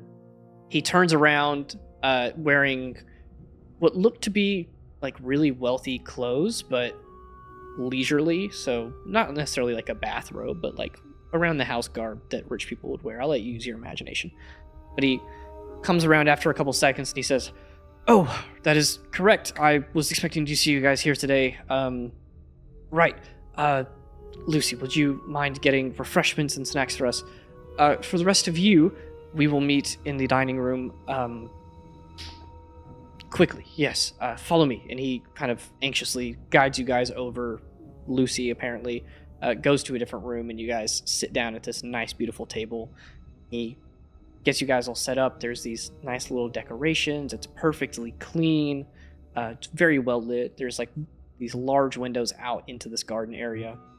And he sits down at the head of the table. And he says, "Right. Well, I would say it's a pleasure to meet you all, but obviously, given the circumstances, it is not the most pleasurable. So, I'm assuming I need to give you all the information that you need to find our son?" Yeah. Yes. So, I think it was 3 weeks ago, almost to the day, Sivik and Denny and Sivik's new companion, Kada, left out to head back to school. They were very adamant. They said, "Hey, now there's 3 of us. We passed our first year. We can handle the trip alone. We do not need to be escorted there. We don't need special permission from the director to teleport, or for him to come pick us up and teleport us back. We can handle it. We want to prove ourselves. We're young adults." I was incredibly hesitant, but with the counsel of my assistant, he assured me that Uraluma students are quite capable, especially after their first year. So we let them go. And at this point, Lucy comes back and like sets a platter of like very well organized cheeses and meats. There's some bread there. She even has like a bottle of wine that she sets down, and she sets the other side of the table and just kind of quietly waits. But Damon continues. I instructed Sivik to write us as he reached different intervals along the route. Obviously, it would take a little bit for the letters to get here, but we should have gotten his letter of arrival not too long ago. At least 4 or 5 days, and we have not gotten one. So I am growing incredibly worried. Lucy and I are both growing incredibly worried that something could have gone wrong. They should have been at the school. The director said they have not arrived yet. So I ask you guys to help us find them, to see if they just got stalled along the way or if worse has happened. Have you tried doing ascending? Yes. That's and to no response. No response. No response. Were they taking the normal route back to Uranus? Is there just like a road? Yes, we planned out the route together. They were sticking to the main roads. They even had horses that they were taking. It shouldn't have been too arduous of a journey. Is there any reason somebody would want to do something to your family? He kind of shies away from that one for a second, and he says, not that I can immediately think of. Passive insight would tell you that he's not being fully honest. If you want to roll an insight check, you might be able to glean a little bit more information. Turning the tables now, aren't we? I can sniff out a little bit of a liar, okay? But I can't see why he's lying. What'd you get? 11. It's better than average. That's enough. That's totally enough. It's better than average. Is it? Damon is clearly shaken by all of this, and again, his body language does tell you a little bit. Like he might not, that question specifically kind of. But I can tell he's a little about that question. That question was the thing that sent him over a little bit. Kind of like put him a little off. But he continues and he says, well, we are a wealthy family, and he is the son of a council member for a large kingdom who governs a lot of people. I'm sure they have their reasons. And as a matter of fact, I have more to share, but I want to hear your insights first. When was the last message you received from them? Did they send any letters? They wrote us after they started approaching the sort of southern ends of the mountains south of Stonewall. A couple dozen miles outside of there. They were supposed to head west towards Ilium, and we have not received word since they crossed the bridge. They stopped at so they were one getting of the villages close there. to Stonewall? They passed Stonewall. We got a letter then. We got a letter when they passed the bridge. They sent one off, and we haven't heard from them since then. So we know that they made it to Wisteria. What was their mission exactly? To get back to the To get back school? to the school. Jinx! Jinx! So, Sorry. You see Damon, What was- gets a very sad look across his face, and he says, okay. And he rifles through his pockets a little bit, and he looks over at Lucy, and he says, Lucy, will you go get a gold coin? She nods and walks away. Yes, their mission was to make it back to the school, if that's what you're asking. They didn't say they had any other ulterior motives. And a couple of so we seconds don't know later, what they were doing prior to that. well, they were here, and then they went back to the school, the new semester. Were they really insistent going on their own? As you Was it guys just are like talking, Lucy comes back and slides Ava a gold piece.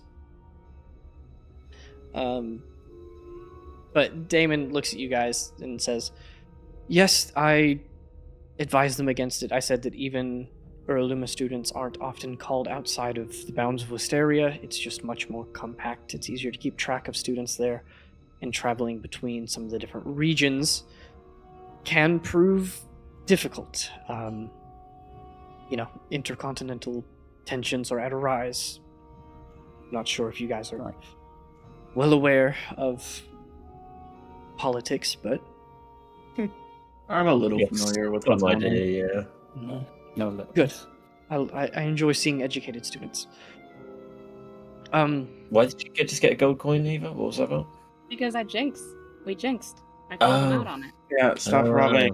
Sorry. I'm That's so sorry. touching. It wasn't the Yeah. appropriate time, but I did jinx him. Okay. That's hilarious. We're Stop over that. robbing my sister's boyfriend's parents, please. Listen, they might not last that long. And also, they money. Look at this place. I can assure you a gold piece is the least of our worries. If we didn't have a gold piece to give, then we would be indebted to you for 3 months, and that would be much worse. I would much rather live my lavish life than one of servitude. That is besides the point. Listen, you all seem very competent and good-natured, so I will extend the rest of the information that I have to give. We did receive a letter, but not from Sivik. It was just about Sivik. It was very cryptic. He pulls it out of his pocket and slides it to you. It has this really nice, weird writing. It has these strange runes on it, written in this kind of scrawled ink. Do any of you speak Infernal? Wait, what do I speak? I don't think any of you speak Infernal. No. I Adding didn't it take now. anything. Wait. No, Oh I think no. I'm taking that class now. I'm literally I'm in doing that it right now. class. Right. Oh, if you're in the class, and I'll let you I guys make am. a check. Nice. I think We're I'm in the actually class right. 2 Wait, weeks in and hold we've on a missed minute. Why are you in the class, Leo? It was like, What do you mean? Why are you in the class? I don't know. I wanted to I learn have a better reason languages. to be in the class. Why are you? Yo, do I get a Yeah, check? I'm for- an infernal. I'm in Oh, infernal language. Yeah. Do you get a check for what? for tiefling history? No. Is it worth a You shot? said you'll let me make a thing. I'll let you guys make a, let's call it a history check with disadvantage. I am in both of infernal you. language. Fuck, are you in the class? Yo, chill. You just wanted to I take have the class. my reasons. No, you don't. I don't want you in my class. Go away. You said to make a I rolled check at shit. what? History check, disadvantage. Yeah, I rolled a 4. Well, the disadvantage got me a 6, Cool. but I'm paying a little bit more attention than Leo in class. Yeah, you guys haven't picked up much, but you are able to recognize that towards the beginning of the one sentence that's on here, there are some numbers. It's hard to tell, but you do recognize that it's like a number and then 4 zeros after it. Okay. They want money. They want gold. Fancy, yeah. Damon says, yes, I went through the liberties of having this translated with a few trusted sources. I am not myself a speaker of the language. I do not have the magical means to translate it myself. So I went to a good friend, and he said that it was, from his understanding, a ransom letter. It says 10,000 gold to an inn in Ilium. And that's it. Ilium. Mr. What's- Maelstrom, I think it might be imperative that you give us all the information. This is about all the information I have. I am Does it led say to what believe So, it says the Windy City Inn in Ilium. Do I know of that inn? Because I spent the whole summer there. Yeah, you spent the whole summer there. And I also know a lot of shady people, right? Yes. I'm going to say, I'm not going to make you roll a check. This is directly up your alley. There's a lot of shady contacts that like to meet up in that place. They know. There's a lot of shady people in that So- inn. I made my wouldn't assumptions. How do you know that? What? I'm just guessing here. We're going off of your guesses? Well, it's the best we got. so you wouldn't know any particular person, organization, or anything that could be targeting your family. Beogrin, I will be completely honest with you. I am a wealthy politician. I think that most organizations would have a reason to target me. Yeah. If not makes for sense. extortion of gold, for extortion of power. Is the ransom money just for Civic, or is it for the other two as well? Side. I'm only 14 intelligence now. I can't pick up. I have 14 intelligence on the side. Oh I'm gonna mispronounce loads of words now. That's so funny. As far as I know, it is for all three. It did not mention any of them by name. Okay. Did it say that they would do something if you don't give it No, to them? it directly translates to bring 10,000 gold to the Windy City Inn in Ilium. Mhm. It And Demon, appeared- can you no, pay no it? date, no deadline. I can pay it. I would like not to, but I will. Obviously, 10,000 gold pieces is a lot. So, we have some options in front of us. I do not want to tell you how to handle this. You guys are much more acquainted with situations like this. You probably have much more means of solving the situation than I do. I can give the 10,000 gold as a backup plan, but obviously 10,000 gold is a lot of money. That would put a large dent in my family's wealthy status, and that is not all there is to life, but it is what keeps us able to be happy and support our son from such a distance, and to ferry him and his partner Kada and our adopted son Denny back and forth to school safely. Without that money, Sivik and Denny may have to drop out or move to Loomis. So, I can give that to you, and if things come to it, give it. But if you can solve this through other means, then I am willing to make that work. I'm going to get out a map and then lay it in front of him. So Geeman, can you just put like a line of where they would go? Yeah, he draws the map, and I'm going to visually kind of like describe it, just because the regional maps that I have don't perfectly connect, and it's hard to like draw a line through separate maps. So Hovix is near the coast, northeast of Wisteria. Like, there's a mountain range that almost makes a wishbone around Wisteria. If you go south from Hovix, you'll pass by the southern ends of those mountains, which is where Stonewall is, and then you can turn west and go straight to Ilium. So his route basically would have been a backwards L. So he shows you that, he estimates it, and he says, we think it should have taken about 3 weeks, depending. Sivik and Kada, Denny included, fully acknowledged that there would be some dangers on the road, but they assured us that they would be able to handle them. They've been on much more dangerous missions at the school than a simple point A, point B direct route. So we gave them that trust. Have you confirmed that letter is definitely from them? The ransom letter or the letters that Sivik wrote? The Sivik wrote. Yes. Definitely. Okay. Me and my son are trained in calligraphy. I would recognize his handwriting anywhere. So we can start there.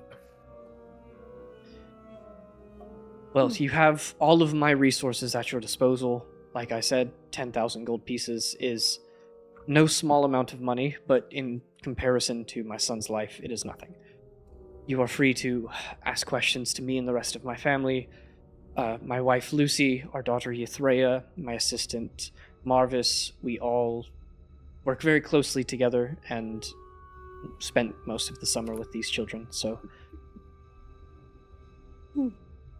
I will let the guards know that you will be in Hovix for a bit, and if you would like a guard or two to travel with you at any point, you have but to ask. They will be of service. In my house, make yourself at home. We have plenty of food, refreshments. If you need to rest, we have guest rooms. We are simply resources for you. Do you have horses and carriages we could use? Yes. Cool. Although, he slides you the letter. He also tells you, Lucy, and he says, I will provide as much in terms of travel as you need, but from what I know, you teleported here through a professor's teleportation circle. That's what Director Loomis told me. However, I could give you some money to pay for travel and horses if you were to teleport back, if you would like. Cool.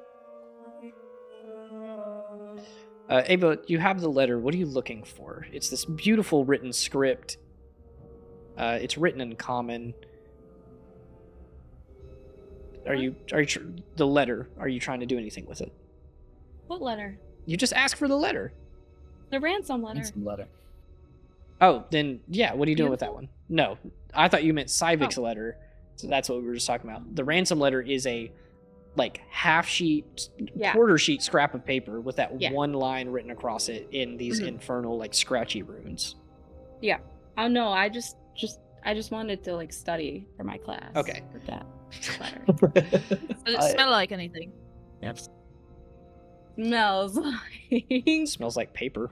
paper. I don't know. What if Zim sniffs it? Smell funky. Actually, Gwen, if you want to sniff the paper, give me a perception check. I'm going to give you disadvantage, but there's a Nice. chance. There is a chance. Okay. I do also have advantage for tracking humanoids. You know it's not tracking, but This is not tracking. okay. What do you want me to roll? I already forgot. Perception. Thank you. Oh, I got a 6. Yeah. Oh Ooh. no! Can someone Damn. help me out? No. I'm helping you. What you're the helping? well, actually, Athera would be the only other person here who could sniff I'm something. gonna like look Well, at her what like, what are if you Zim trying to is help- do? What if we're all just in a circle sniffing like- this paper? I'm just trying to remember what it smells like, you know? Because what if we come across that smell again? You think it's Smells gonna be like paper to useful? me. Could be. Especially for Zim, because he's got a good sniffer. Well, do you want me to smell it or do you want Sim to smell it? You can both smell it. I don't care. I think we all should take a whiff. You want to Well, sniff like- it like your wolf form or something? No, that's too much energy. And I'm just gonna transform my nose into whatever the best sniffer I have is. Ugh. It'll give you advantage. It cancels out the disadvantage. This will be the only other perception roll. You see, Damon. The rest of you, I'm gonna say Leo. You have a pretty high passive insight. You see Damon like raise his eyebrows and open his eyes, and he's kind of like a little shocked and panics for a second as Athera's face starts transforming, and then he watches her like sniff the paper, and he calms down a little bit. Athera, what'd you get? You said it's advantage, but it's just canceling the disadvantage. Mm-hmm. Okay, then I have a 12. A 12. A 12. Would you just say? Can't you just say it's normal, bro? You had to say all that. You gotta be so extra. Come on, shorty. Yeah. On a 12, you sniff the paper, and it smells like paper. There's nothing to pick up on a 12. Gwen, it just smells like paper. I Okay. agree. You know, it was just a thought. It was just Should we try to lick it next? Okay. No, no. Well, okay, all right. Last time Gwen licked something weird, she ended up in, well, Well, it's not very sick. Wait Yeah. a minute, baby. It is. I'm going to take the poison. ransom letter and see if I can see Hey, any of that code we're in just it. messing So around now. Don't we have better things to do, like actually try find them? Okay, well, where should we start then, Athera? Don't know. Well, then I guess that we go was to a lame Ilium? suggestion. We're just gonna keep sniffing this paper. Or This, I looking was at just it. trying to study for my class. We can do that while we're traveling. I guess. Someone want to look at the other letters? Yeah, I'll have a look at the other ransom letter and see if there's any like code. There's no other inside it. ransom though. It's just letters. There's the ransom note. Oh no, the and then letters, a the couple side letters. bit, What are right? you doing? Okay. There's multiple ransoms now. Give me. We really mean it. I guess give me an investigation check. For looking through these letters. 9. We're really I'm gonna bad with help the him look at letters. those letters. My intelligence has gone down. The So rubbish now. whole party is around this table, and the majority of you, as Damon and Lucy are like sitting there across from you guys, you were like sniffing these papers, holding your eye up to them. Lucian's like looking at it with a fucking microscope. Like it's just absolute chaos. At this But point, it's backwards. Lucy starts tearing up a little bit. You watch as like kind of Damon puts a hand on her shoulder and whispers in her ear, and then she gets up and heads up back to the foyer and goes up the stairs, and Damon looks back to you guys, says, "Right, well, like I said, I am happy to be of any assistance possible. I would like to get this resolved immediately. Do you need anything from me? Do you need to ask questions to any of my family?" Can I look in his room? In Syvik's room. Yeah. Yes, yes, you can. I you. have a question. Yes. Do you know what like items or clothings they were last seen in? They left here. I made sure they were well prepared. We ordered things from a smith. We even went as far as to have some of them enchanted by that friend of mine that I mentioned. So they should have been in sets of very nice reinforced leather armor. They had brand new weapons. I can give you a visual description if you'd like, but I'm sure you know what leather armor looks like. Many of you seem to be Yeah. wearing it.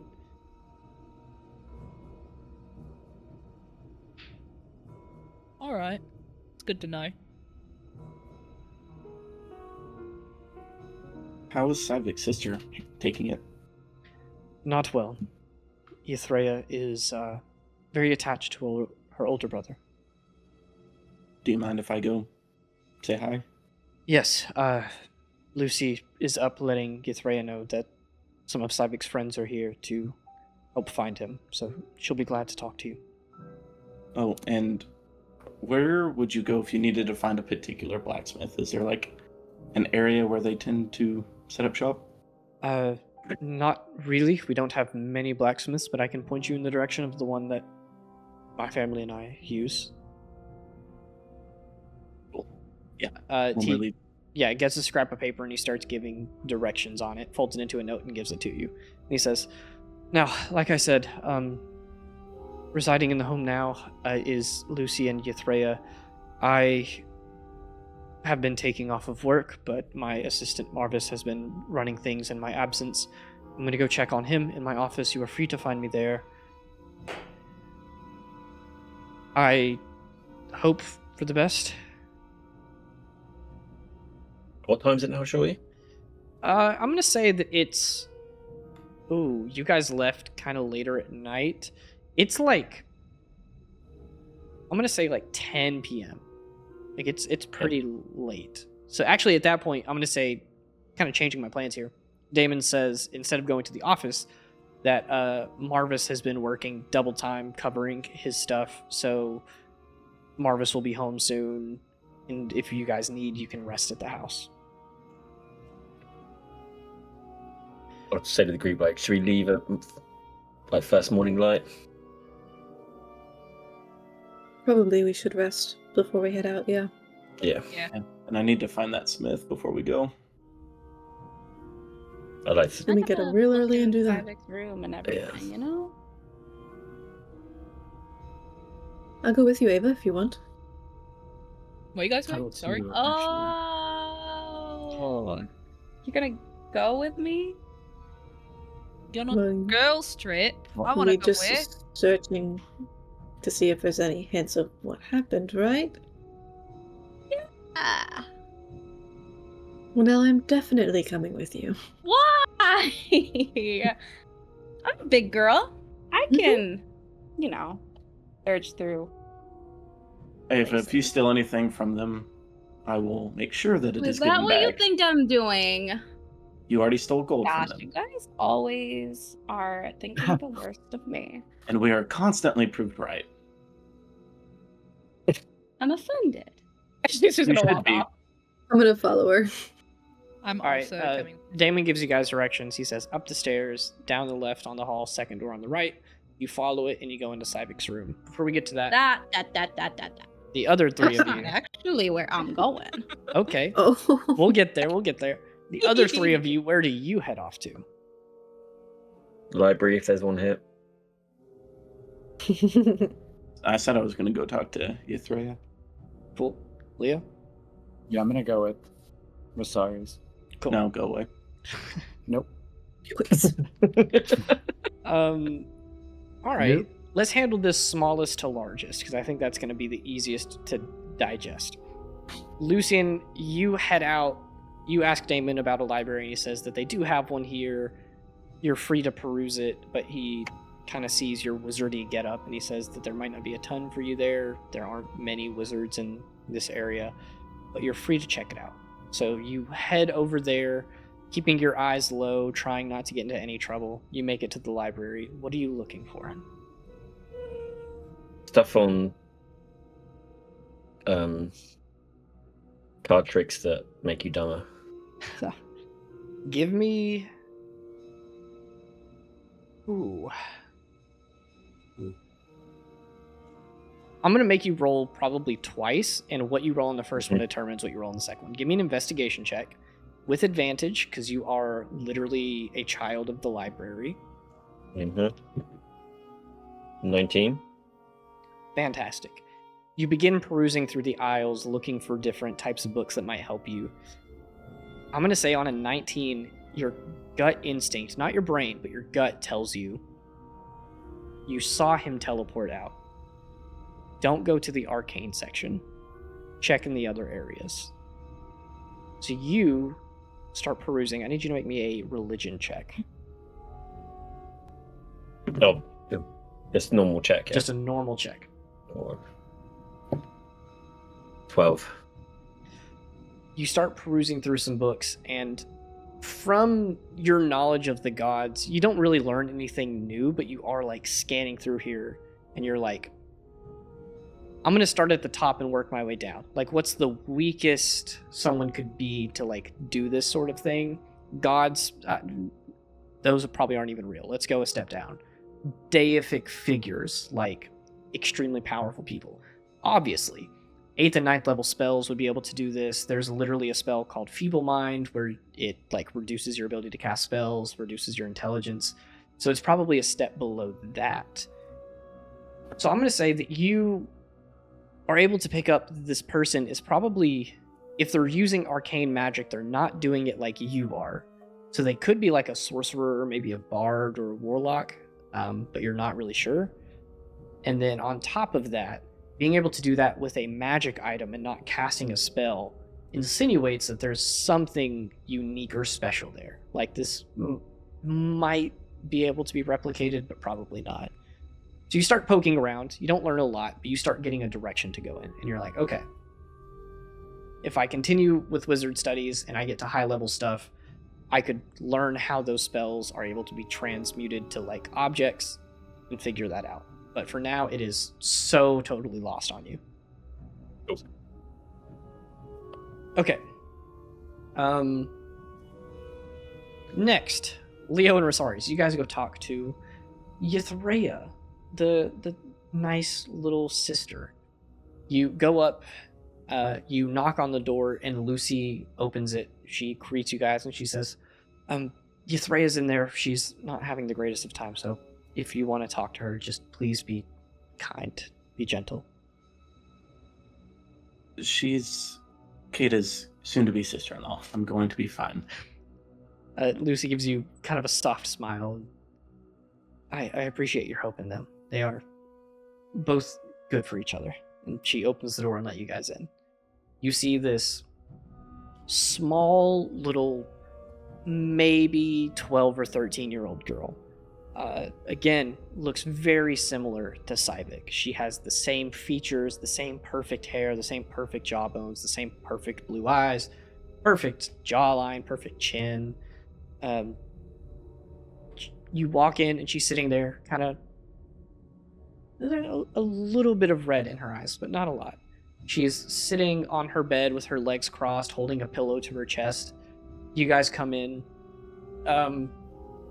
Immediately, the first thing she's going to do is two large hulking figures with a lot of strength and one with a dread helm on. She is going to start like cowering back a little bit. As soon as I see that, I'm going to take off my dread helm and say, "It's fine. I'm Kata's brother. I just wanted to talk."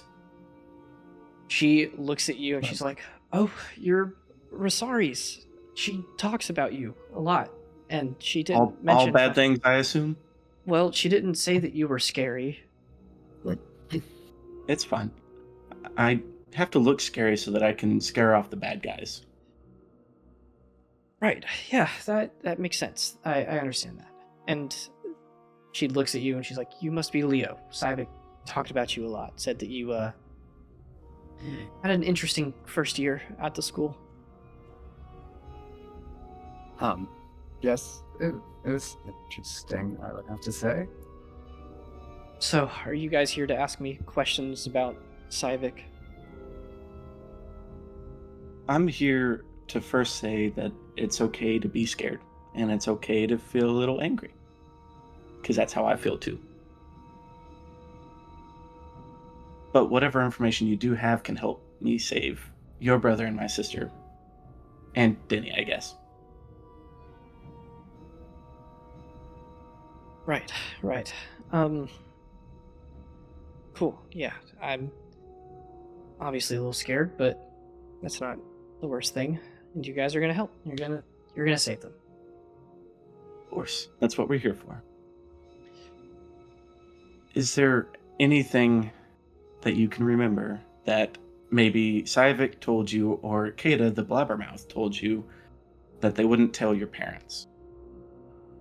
Your roll for her.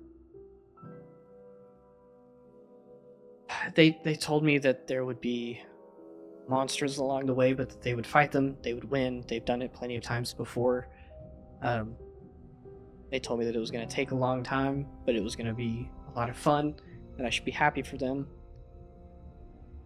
I don't think they didn't tell anyone else that.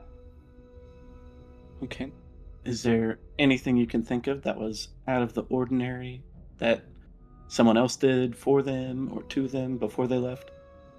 I had Uncle Marvis make a necklace for them, so I was really worried that it was going to be a hard journey, so I wanted something to protect them.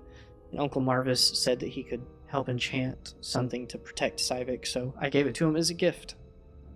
So I thought he was going to be fine. Okay, what is this what was it? A necklace, you said? Mm-hmm. Okay. What enchantment did you put on there?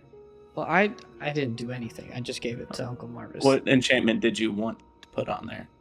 I wanted it to help protect him in case he got into a fight. Okay. Well, you can consider us that enchantment. We'll go protect him. Yeah. So, and you said Marvis, and that's your dad's assistant, right? Yeah, we call him Uncle Marvis because he lives with us, okay. and he's Denny's uncle, so he's kind of Denny's just uncle. part of the family. Okay. All right. And is that everything that you can remember? Yeah, I mean, Sivik and Kata told me a lot of stories about Loomis, and it sounds really, really cool. They fought a lot of things, fought a lot of people, so I thought they were really strong. They are. Do you think I look strong? You said I was scary looking. Yeah. You know, their party and our party fought once for training. Your brother almost took me out in one hit. He did tell me that. I'm sure he bragged about it a lot. A lot. Mm-hmm. So if you think I'm strong and he can almost take me down in one hit, he's going to be fine, right? Well, yeah, but Dad said that he got kidnapped. Yeah. And that's why we're here. He's going to fend him off, and we're the reinforcements. You know, he's going to do 99% of the work. We're just here to do the 1%, right? Sure. Go ahead. I'm going to say, give me a charisma check, and I'm going to choose... I'm going to let you choose. You can give yourself advantage if you would like, but I'm going to pose my arguments for why you might or might not. Rosarius has spent all summer interacting with children. He's been training them, making them feel confident, good about themselves. Advantage. Rosarius is also wearing this amulet that makes him a lot more volatile and aggressive. So even on a nat 1, you're still like reassuring her, but to see how successful this is, I'll let you choose to have advantage or not. So are you saying disadvantage or an advantage or just regular versus advantage? Regular versus advantage, you can pick. Cool. Hey, Shorty, Yeah. shut up. I rolled 1 and got a nat 20. First check, a nat 20. The helmet comes off. You set it to the side. You go up. You give this kind of comforting speech to the Ithrea. You got Leo behind you, who's kind of like scanning the room, looking around. At the end of all of that, I'm going to say that you like take a knee in front of her, and then you reassure her. She wipes her tears away, and she reaches out and she just hugs you around the neck. We'll just give her a big hug. Kind of the big brotherly hug where you kind of lift them up off their feet and kind of swing them around a little bit. Yeah. She giggles a little bit. You set her back down, and before she releases the hug, she whispers to you, and she's like, "Please find my brother." I'm going to find your brother. I'm going to find my sister. I'm even gonna find Denny, and they're all three gonna come back and gonna give you a bigger hug. She lets go, sits back on the bed, grabs her pillow again, and then she looks at you and she says, "Is he always this quiet?" No, unfortunately, he usually talks a bit more, and it's a bit more annoying. Okay. But hey, I think it's a little past your bedtime. Why don't you go to bed? Yeah. Okay. And thank she you. crawls out, starts getting her bed ready. You guys exit the room and close the door behind you. And at the same time, one last thing. I was just gonna, on my way out, whisper to Leo, like, I don't trust the uncle. Same. Three of you guys head off to Syvik's room. You go, you were told where it is, the door is unlocked, and you open it. It is a nice, lavish bedroom. It's got these beautiful draped curtains, a huge, like, queen or king size bed with the, like, posts on it and the curtains around it. It's got a bookshelf, a desk, a little, like, open area with, like, a little training dummy that you guys can see has been hacked and slashed a little bit. There's even a chest with a bunch of, like, trinkets and mementos. It's very, very well lived in. It's a very happy looking bedroom of a wealthy child, so you can imagine what that's like. But I'm going to let you tell me what you're looking for here. And there's three of you, so I will let each of you make your own call with that. But if we're overlapping skill checks, I'll just give one person advantage. I'm not going to his room. That is right. Trying to look for... I'm following Ava. Me too. I'm trying to look for a different kind of room. One, like, maybe like an office or a door that's locked, I guess. Like something there'd be... You're literally just looking for a locked door. I feel like there'd be some pretty juicy stuff inside the locked door. No, I'm looking for like an office type. Okay. Go ahead, give me an investigation check. I'm gonna say with advantage. Like, trying to find a locked door in a house with a bunch of guest rooms and stuff is probably not the hardest thing in the world. 19. Cool. You're definitely gonna find one. Athira, are you following Ava? Oh yeah. Cool. Gwen, are you following Ava, or are you guys actually going to Syvik's room? You know, I like peek over at Syvik's room for a bit, and I'm like, oh wait, they're not going there? What the... Where did they go? Okay. If Then that's I'll follow the case, let's handle Syvik's room first. You go and you take a peek in, and you are an expert at tracking people, right? Yep. As a matter of fact, give me a... I'm not even going to make you roll a perception check. As you were walking down the hall and you kind of like stop outside of Syvik's room, you open the door and you look in. There's this nice, beautiful painting that kind of draws your attention a little bit. Something about it feels a little off, but you're not sure what. It looks to be a portrait done whenever Ythrea was born, so she was just a newborn. You see the painting of Lucy holding the newborn baby. You see Damon standing over Syvik with like his hands on his shoulders. They're smiling. It's a really beautiful painting, but something about it just like looks... It's like something is in the back of your brain and you don't know what it is. Obviously, this was a little over 10 years ago, so they were all a little bit younger. But, I mean, at that point, the parents were still like in their early 30s. Damon... spitting image. Looks exactly like he does now. Not a single wrinkle on his face. Can I investigate it further? I'll let you give me, not investigation. I'm gonna say this is not insight, a wisdom check. Maybe like perception. Let's do perception. Okay. 14? Not bad. I'll elaborate. That last thing that I said is what's really sticking out to you. Syvik...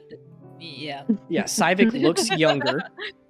This is 10 years ago. Syvik looks... 10 years, okay. Yeah. He looks about Ythrea's age. So he is just a young little guy. He's like 10, maybe 11.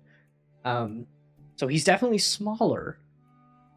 but almost everything else about him is exactly the same. His hair is just a little bit longer, but his facial features, like, there's that youthful, like, cheekbone, like the cheeks are a little more filled, like the baby fat that lasts for a couple years. He doesn't have any of that. His facial structure is like nearly identical. So that's what's sticking out to you. Him and his father's face both. You don't see really any change from when this painting was made, and you're assuming it was a decade ago. Okay.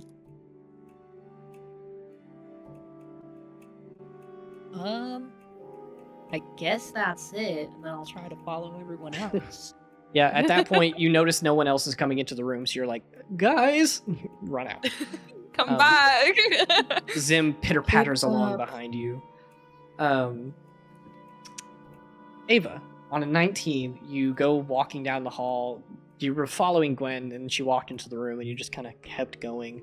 You jiggled a couple doorknobs. They're unlocked. You're not worried about those. And then you finally get, like, to the hall. You turn again, and the first door that you pass on the left, you grab the doorknob, and click, it is locked. Right. I want to try my key. Okay. You stick the key Wait, in. it's not a one-time use, right? No. Okay. You continuously try it until it opens one up. Athera sees me pull out this weird ass key, and she's like, "You have a key for that?" You know those like very stereotypical like wrought iron keys that are like big that go in the keyholes that Gwen's always asking for? It's one of those. Go ahead. No, just kidding. Give me a d20. Okay. I'm so excited. Yeah, that's an 8. No. You push it up against the lock and it just hits it because it's twice as big as it should be. I just look to Athera and I'm like, ah, not the right door. Damn it. And then I pull out my thieves' tools. You can give me a thieves' tools check. Were you expecting that to be the right door? Maybe. You never know. Did you I try? usually 17 plus know 8. what doors belong to my keys. 17 plus 8? 25. Shorty's thinking really hard. Just give him a second. He's having a hard time with that Sorry. math. I don't know. I was He's, reading like, all y'all's blurry. chat. He's all blurry for me. So Am I can't all really blurry? see what it's- I know. I think that's... No, you're not blurry. Ninja. It's On just Oh! yeah, Ninja, yeah. Okay, I On see Twitch it, I you're see it. Yeah, Twitch, I'm good. Let me just refresh this really quick. That should be way better. Hey. My bad. I forgot I'm using two Oh, there you different are. cameras. What was your thieves' tools check? What did you guys say? 17 plus 8. 25. 20. Oh, 25. easy. You take your thieves' Oh, tools it's out, the right key. and in like half a second, you Always. just put it in, spin it, push it, door clicks, the latch unlocks, and the office door opens, and you see a nice, beautiful desk, a couple of bookshelves set on the side, a nice draped window with like the sheer curtains behind it. This is what probably looks to be Damon's office, like his All right, home there, office. hurry up. Well, so what are we really looking for? Anything that they don't want to tell us. Well, that could be a lot of things. No, there's only so many places in here to look. All right, I'm going for the desk. Cool. Is there anything else in here? There's like a desk. I mean, the desk is the main or a thing. There's chest. like, Is there? there's probably also a chest. I'm gonna say, give me an investigation check for the desk. You picked that first. There's definitely possibility for stuff to be there. Come help me look at this. Because I'm Okay. really bad at investigation. I'll help. Okay. So one of us rolls with Or- advantage? Yeah, one of you could roll with advantage. Okay, yes, dear. I mean, I'm also really not good at this. Wait. Well, Here's what I'll do. Okay. Ava roll investigation, Athera roll perception. You got that. Yeah. I figured that'd be a hit. Mm-hmm. So 27 for me. dang. Aw. Ava. Well, I got a 15. Okay. Hey, that's pretty good. On a 15, let's tackle that first. You are looking through this desk, rifling through papers and pens, and there's plenty of stuff that he seems to have done here. This isn't the most used office in the world, but it seems that anything that he regards as a little more personal, he's not going to do that at office times. So, you find a couple of, like, notes, and on a 15, you're thinking that these might be, like, things that are potentially being passed by this council that he's a part of. It could be notes for, like, laws that he wants to make, but it's just a list of things like tax breaks for certain groups. Like a certain business that helps out the city a lot gets a tax break whenever they ship goods into the city. They don't have to pay the fine, stuff like that.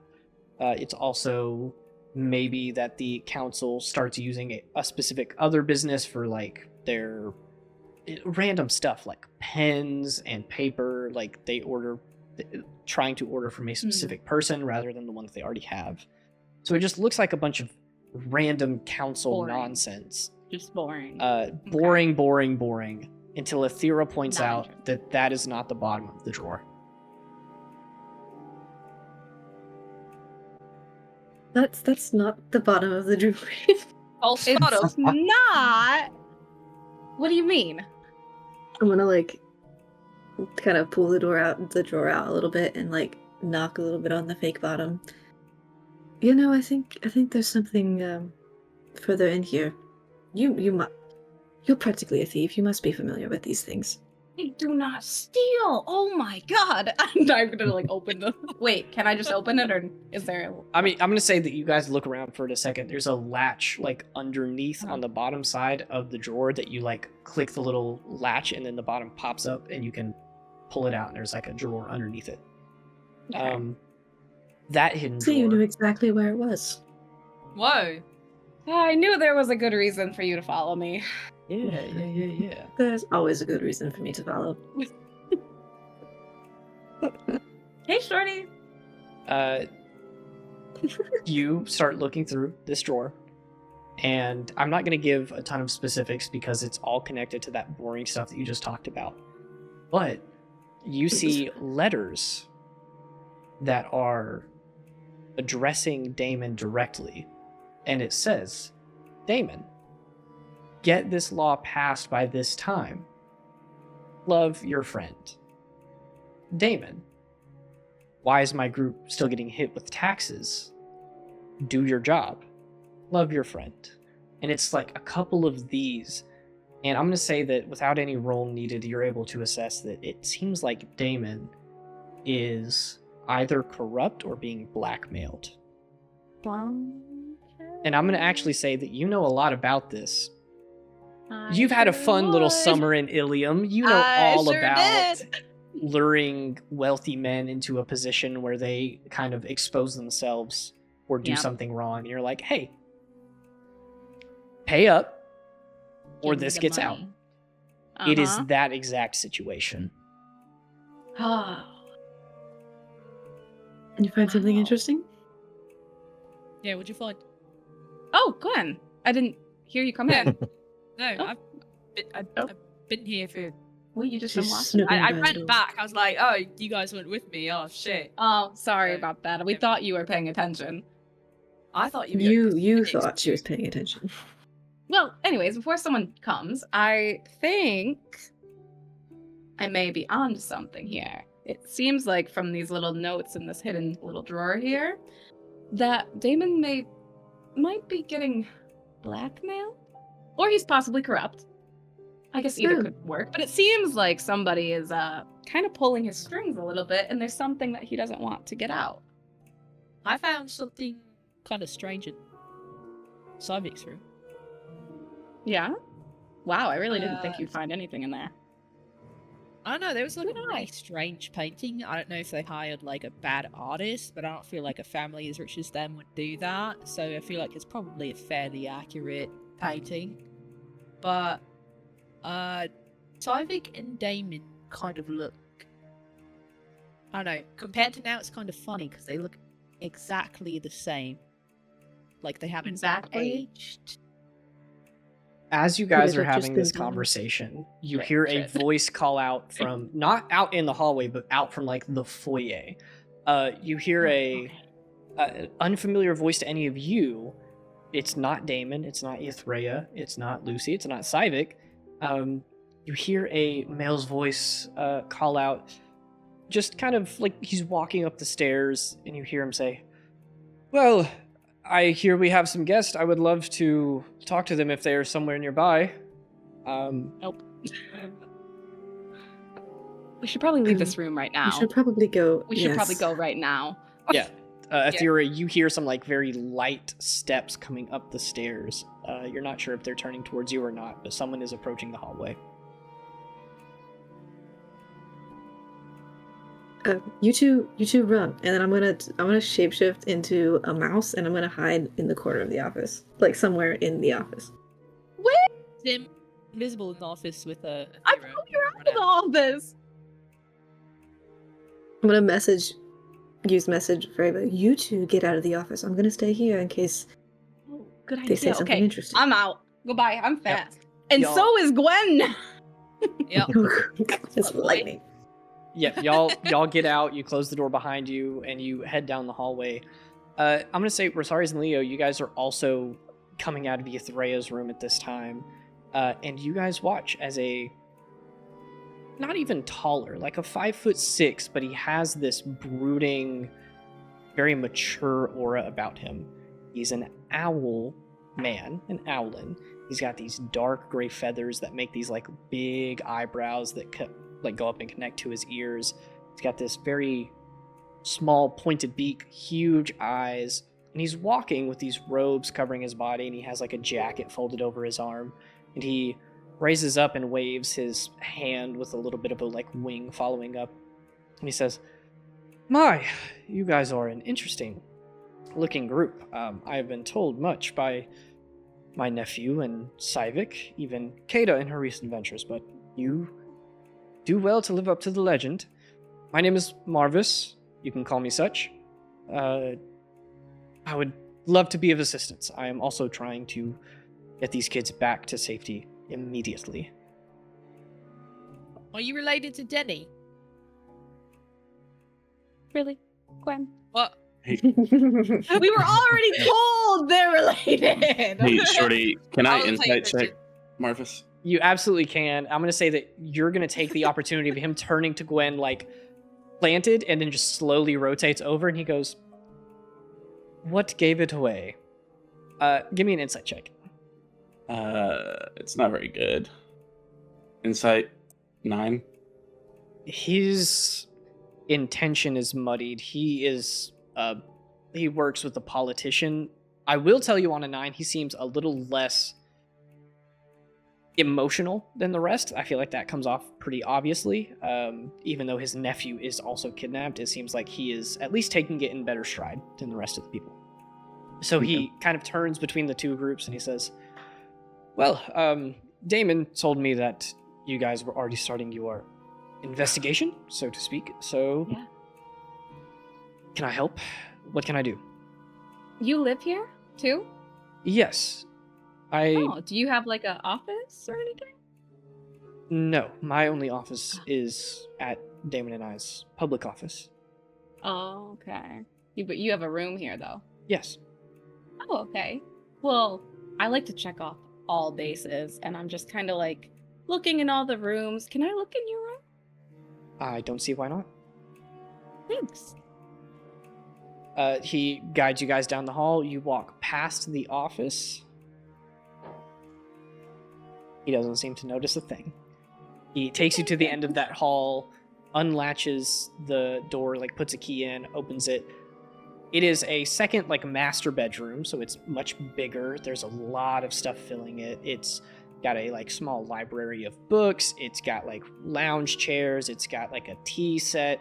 It has, like, a very nice, ostentatious wardrobe. Big, full, wealthy. He motions and he says, "You are absolutely free to have a look around. Now, I request don't, put my personal things on display. Some clothes are a little more private than others, but be my guest." Oh. It's a very nice room. You got a lot of stuff here. Thank you. I'm a very tidy man. Huh. Now, So, Have you is there ever- Denny have anything? Denny? Yeah, does he have a room here? Yes, Denny's room is right next to Civix. Oh. Okay. Any information that you have that you could give us that you think might be important? I would love to, but sadly the children are not as close with me as they are with Damon. That's you know, kind of weird. Your son isn't? Or, yeah, is he your son? My Or is he nephew. your nephew. No, Your nephew is? Dennis was adopted into the family. He was a close friend of Civix until his parents were in an accident when he was about 6. And then after that, he lived here. I was his father's assistant. That's how we were so close. And then sometime after that, his father said, why not just live with us? We have plenty of room. Your nephew is here. So I obliged. I see. I've heard uncles can be weird sometimes. I try not to be. Okay. But I know how strong your bond is. To answer your question, I don't think there's much that I can tell you since the children aren't as close with me, but if you have any questions, I'll gladly answer them. How old are you? I am 43. How old is Damon and Lucy? Damon is 47. Lucy is 44. Do they look their age? Are you asking him or are you asking me? No, I'm asking you. I am not Okay. asking him if they look their age. I would say Lucy kind of does. She has like the first onsets of like the crow's feet on her eyes, the laugh lines. Damon does not. Like I said, his skin is perfect. I mean, there's not Fresh a out of wrinkle the on it. He has like the perfect little dimples. He's got perfectly straight, perfect teeth. Like he looks like a Hollister model. Like that's the best way I can think to describe it. Okay. Like a DILF Hollister model. I guess that's how I'm gonna put it out there. Well, when you say it like He's got the that. blonde goatee. He almost looks like, like the Green Arrow, kind of that vibe. Oh, okay. Yeah. Okay, so he definitely doesn't look like his age. I'm gonna get copyright struck by Marble, I swear. Hey, Shorty. Yeah. While she's talking, can I act like I'm just casting like a detect magic spell, but cast detect good and evil on him? Ooh, that is Nice. really cool. Because our version of detect good and evil is detects a target's true intentions, telling you whether they are evil, good, or neutral in the sense of wanting to help or harm people. Very similar to alignment. That is word for word what you told me my spell does. Yeah. Just to catch me up really quick, because I was talking about this the other day. What was the ability that let you detect someone's divinity or something like that? That was Divine Sense, which no longer exists. Okay. I'm gonna just to clarify this now so we don't lose this in the future. I'm gonna say that you can do either, but you have to call it out when you cast it. So for Okay. now, if you want to do detect good and evil to basically just detect his alignment, totally fine with that. So I'm actually gonna say I'm gonna roll an Arcana check on his end with disadvantage because he is not a divine caster, but he is a caster. Does that help if I say I'm speaking in Celestial? I'm gonna say it certainly helps because he rolled with Arcana like a 9, and I was gonna set the DC at like 12 plus the spell's level to identify it. So he doesn't really know, but he probably knows you're not casting detect magic. But he might just shuffle that off and saying like, oh, it's a divine version of it. I don't know it. So you do that. He's talking to you guys. Let's do a little bit more of the conversation before I give you the answer that's to fine. that. So he's talking to you, and he says that the kids aren't as close with him, but you're free to ask him any questions, and he'll happily oblige.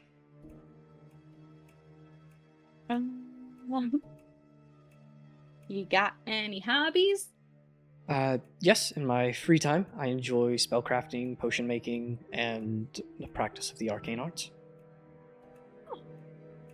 That's all very, very normal. What about some fun hobbies? Like, Interesting that you call it normal. There are Okay. very few mages in Hubbox.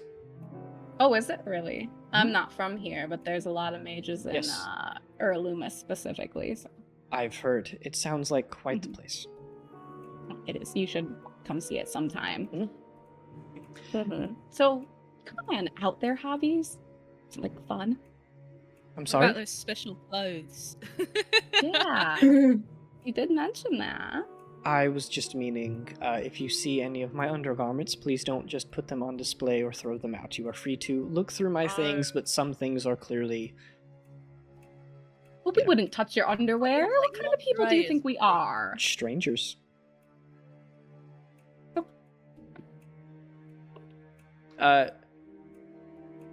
Zach, as you're casting this, you are able to detect that... I'm going to say... I'm kind of bending the rules of the spell a little bit. His alignment is, I would say, chaotic neutral, but in a completely selfish way. He neither has really good or bad intentions, but you can tell that he has really good intentions for himself. Yeah, he doesn't have good or bad intentions. He has his intentions. Exactly. So whatever benefits him in the moment is what's good. So he is the exact opposite of me. Yeah. Got it. He is the kind of person that would be willing to put other people at risk for his own benefit. But I would say that there's at least a little bit of a moral scale there to say, like, my benefit would need to outweigh the impact on others. Otherwise, it's pointless. So he's talking to you guys. Ava, will you give me an insight check? Been doing so bad at these. You do worse than mine. I rolled a 2. Oh, really? All right, that makes me feel better. That's- Oh, okay. 15 plus 3. 18. You're not able to, like, fully glean any real information, but you are able to tell that Marvis is doing a really good job of not putting himself in a spot to say anything. Again, as a rogue, I think you know this a lot, but he specifically said, I don't have much to say, but I'll answer any questions, which lets him avoid speaking out of turn, I guess. Yeah. He's also doing a really good job of every time you ask a question to kind of be like turning it back to you and saying, you know, not a lot of mages here. I've heard Earl Loomis is nice. Class 1 deflecting a little bit. Gotcha. So he's talking, he's pointing around the room and he says, again, you are free to rifle through any things that you might be interested in. I am willing to put my privacy on the line for the safety of children. How sweet of you. Vulgar. Sorry? I have a cough. The sea breeze is messing with me. You'll get used to it. Give it a few days. You need a honey drop. I would, except I don't trust any food that you give me anymore. What the fuck did I do? Accurate. That was The a last year time- ago. And my stomach still hurts. Would you like a tea? Me too. Whatever. Althea. Sure. You've got tea. He's not there. Wait, you're. Oh, I was talking to my imaginary friend. Althira's your imaginary friend. he- Aw. walks over and he sets a couple of like leaves and stuff in a little like bowl and crushes them up, lights a fire like on the tip of his finger and sets it on like a small little burner, sets some water on it, puts all of that in a bag and sets it there, and he says, in just a Or is minute that I'll make you business? one. It should help alleviate some of your throat problems. I Thank bet you. it's gross. A couple minutes go by. You guys look through the room. Do you want to look at anything in specific? He's watching. That's weird. Well, he's like working on the tea, so we'll say that he's like kind of turned around, just kind of like checking on you guys every once in a while. I'm gonna look. What was There the are name 4 of again? you here, so I'm going to let you make 4 distinct calls for like what you want to look at. I want to peek in his underwear drawer. Oh my god. Damn it. I was going for that. I'm not Try even- not to do it. Give me an investigation check. I don't know if it's anything specific. is that like new money for him? Like, does it seem like he randomly has new things? Yeah, I'm gonna say give me I'll let you choose investigation or insight, and I'm gonna give you advantage. That's such a direct question. Investigation and insight. I'm gonna do insight because I have slightly better. I got an 11. 11. You open up his wardrobe and start rifling through some of the drawers at the bottom. You get to the underwear drawer, and they are neatly organized and placed. They're a bit oddly shaped because he is an owlin. But you're looking through, and they're like perfectly set in like stacks of 5, and there's like 6 different stacks. Is there anything underneath them? You pick them up and look through, kind of disheveling them. No.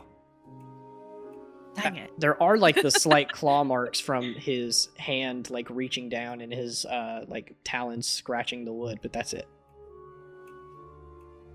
Can I poke where the talons scratched? Anything happen? Nothing happens. That's an underwear drawer. Okay. Damn it! Rosaries. A 21 insight. Damn. Go. You definitely think so. Just looking around, there's a lot of stuff here that you're noticing sticks out from the rest of the house.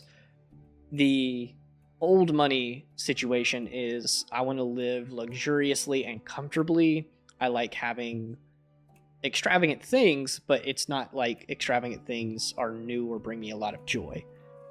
This room is filled with like little trinkets and expensive pieces and like jewels on display for someone who wants to feel like they're rich, if that makes sense. Okay. Cool. Ava, Leo, you guys want to do anything?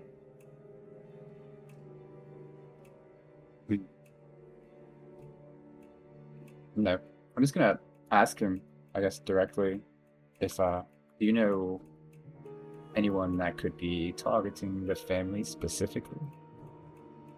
As he's kind of dipping the tea bag in the water, he turns and looks at you over his shoulder and he says, "Oh, well, Damon has passed many rules and laws which might favor some and anger others, so it's not amiss to say he might have got himself in hot water with some powerful people." He continues dipping the tea bag in there. I'm going to say your passive insight, he was about to continue that sentence, but then cut himself off. And then he turns around to Rosaries, gives you the cup of tea. He says, "Here, I included a little bit of our own honey. Should help clear your throat a little bit." Awesome. I'm gonna act like I'm doing a prayer and I'm casting Detect Poison. Ooh. That's a good call. Let me look this up. You sense the location of poisons, poisonous creatures, and diseases within 30 feet of you. Cool. And I know to disregard anything from Ava. Yeah. Yeah, I'm gonna say that it works. You cast Detect Poison, and in the tea, it says you're able to detect the type of poison. It's nothing that would hurt or damage you, but it is something that would make you susceptible to particularly enchantment magic. So if he were to try to, or I guess enchantment and divination, if he were to try to probe your mind or convince you to do something, you would be more likely to fail those checks to do that. So it's kind of like a coercion or potion.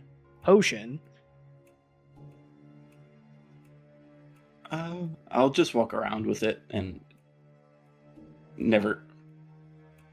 Do I need to make a performance check not to give it away that I'm not drinking I'm it? gonna let you choose how you want to do it, because we'll combine it between casting the spell and not drinking it.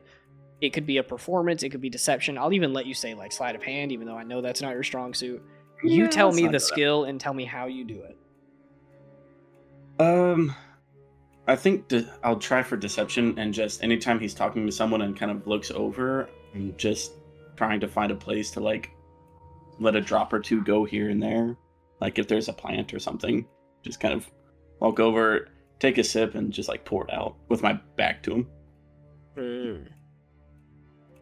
Cool. Nice. Otherwise, I'd ask if, like, Rosaries maybe gave a hint to the rest of the group that something's weird with it. Yeah, if you wanted to have someone in the group help you, you could. Who's all there? I know Athera is Mouse. Lucian is gone, but the rest are. Lucian is Book. Yeah. So it's just. I'd probably at some point get Gwen and be like, Athera's tea is a lot less dangerous. And kind of. That was not subtle. He rolled a 5 on perception, so he didn't hear it. Oh, really? Can I, take a look at it real quick? And then I'm going to go up to him and pretend to kind of trip and bump into him to spill the tea out of his hand. Ah, okay. I'm gonna say you can make either both of you can make a check or one can make with advantage, but deception or performance for sure.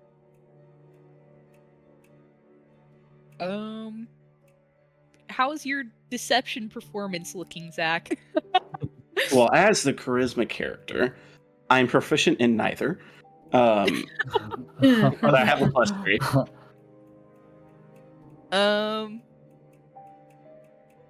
Okay. Do you want to? I guess I'll do advantage since I'm the one doing it. Okay. I'm scared. Okay. 17 for my first one. We're gonna disregard the second. You walk forward and like trip over basically nothing and like smack into Rosaries. The tea spills, it gets all over your armor, drips onto the floor. Rosaries, you kind of like help catch Gwen and stand her back up. And then Marvis looks over at you guys as he was pointing out to Ava like some of his little trinkets, and he's like, "Oh, I had this one hand carved by a woodworker down near the docks," and going through all these things. Gwen trips, screams, crash. He turns around and he goes, "Oh, are you okay?" Yeah, sorry, I got bumblefoot. Is there a towel? I spilled it. I'll clean this up. Yes, in the drawers beside the. How did I forget the word? Armoire. There are some towels. You can grab one. Cool. I'll just Wait. clean it up real quick. Well, it was really nice talking to you. I don't want to be in the same room as a Cortan anymore. It's feeling really heavy, so I gotta go. And she's just gonna walk out. Hey, Rosario, since you couldn't have your tea, here's a honey drop. I'm gonna take it and put it in the bag of holding. That's crazy. At that point, Marvis kind of walks up to you guys, splays his hands, and says, "Well, if I could be of any more assistance, please just let me know. If you're planning to stay the night, I'll be in the office tomorrow. Damon should be making a trip or two up there, so you are free to see me there at any point. I will probably not be at the house very often while you're here. So I wish you the absolute best of luck." Thank you. Sorry for spilling that in your room. Oh no, it's fine. It'll I dry can up be real clumsy before too long. sometimes. You could also. Didn't you say you were a mage? Yes, I dabble. I'm not incredibly potent. Again, arcane magic is limited here in Hobbiks. Cool. Anyways, bye. Right. Oh wait, I got a question for you. Yes. Okay. So, you said that there were like groups of people or whatever that Damon would have favor and not favor with. Do you know like what those groups might be? Off the top of your head? Well, Damon does do a lot of the business end of deals with the city. That is his job on the council, is mostly managing imports and exports. So businesses that follow in with those would be the first, I would assume. Okay. Thank you. You are very welcome. Now, I'm going to prepare for bed. It was wonderful to meet you all. I wish it were under better circumstances. So, visit tomorrow if you'd like. I hope to hear good news from you soon. And he kind of ushers you guys out and closes the door behind you. You hear the latch click and it locks. Okay. I'm gonna get Zim and Athera out of the office if they're still in there. Oh yeah, And- you walk forward. The door is still unlocked, so you kind of open it. You can whisper and tell them. I'll go Guys, collect. I'm good to go. Come on. I'm gonna I'll shape back into my regular self and I'll be like, I'm beginning to think maybe we should look for a second office, maybe where this assistant works. There wasn't anything in here, right? Maybe. Or maybe that one like public office that Denny's uncle told us about. I doubt will a public office have anything of. I mean, there was a false bottom in this office. There might be one in that one. Did you guys figure out anything with whatever you were doing? Don't really think so. Something was weird with his tea, apparently. And Damon deals with imports and exports. As you guys are sitting there talking, like slowly walking down the hall, Damon turns the corner and kind of shocked you guys are so close, and he says, I'm glad I found you guys.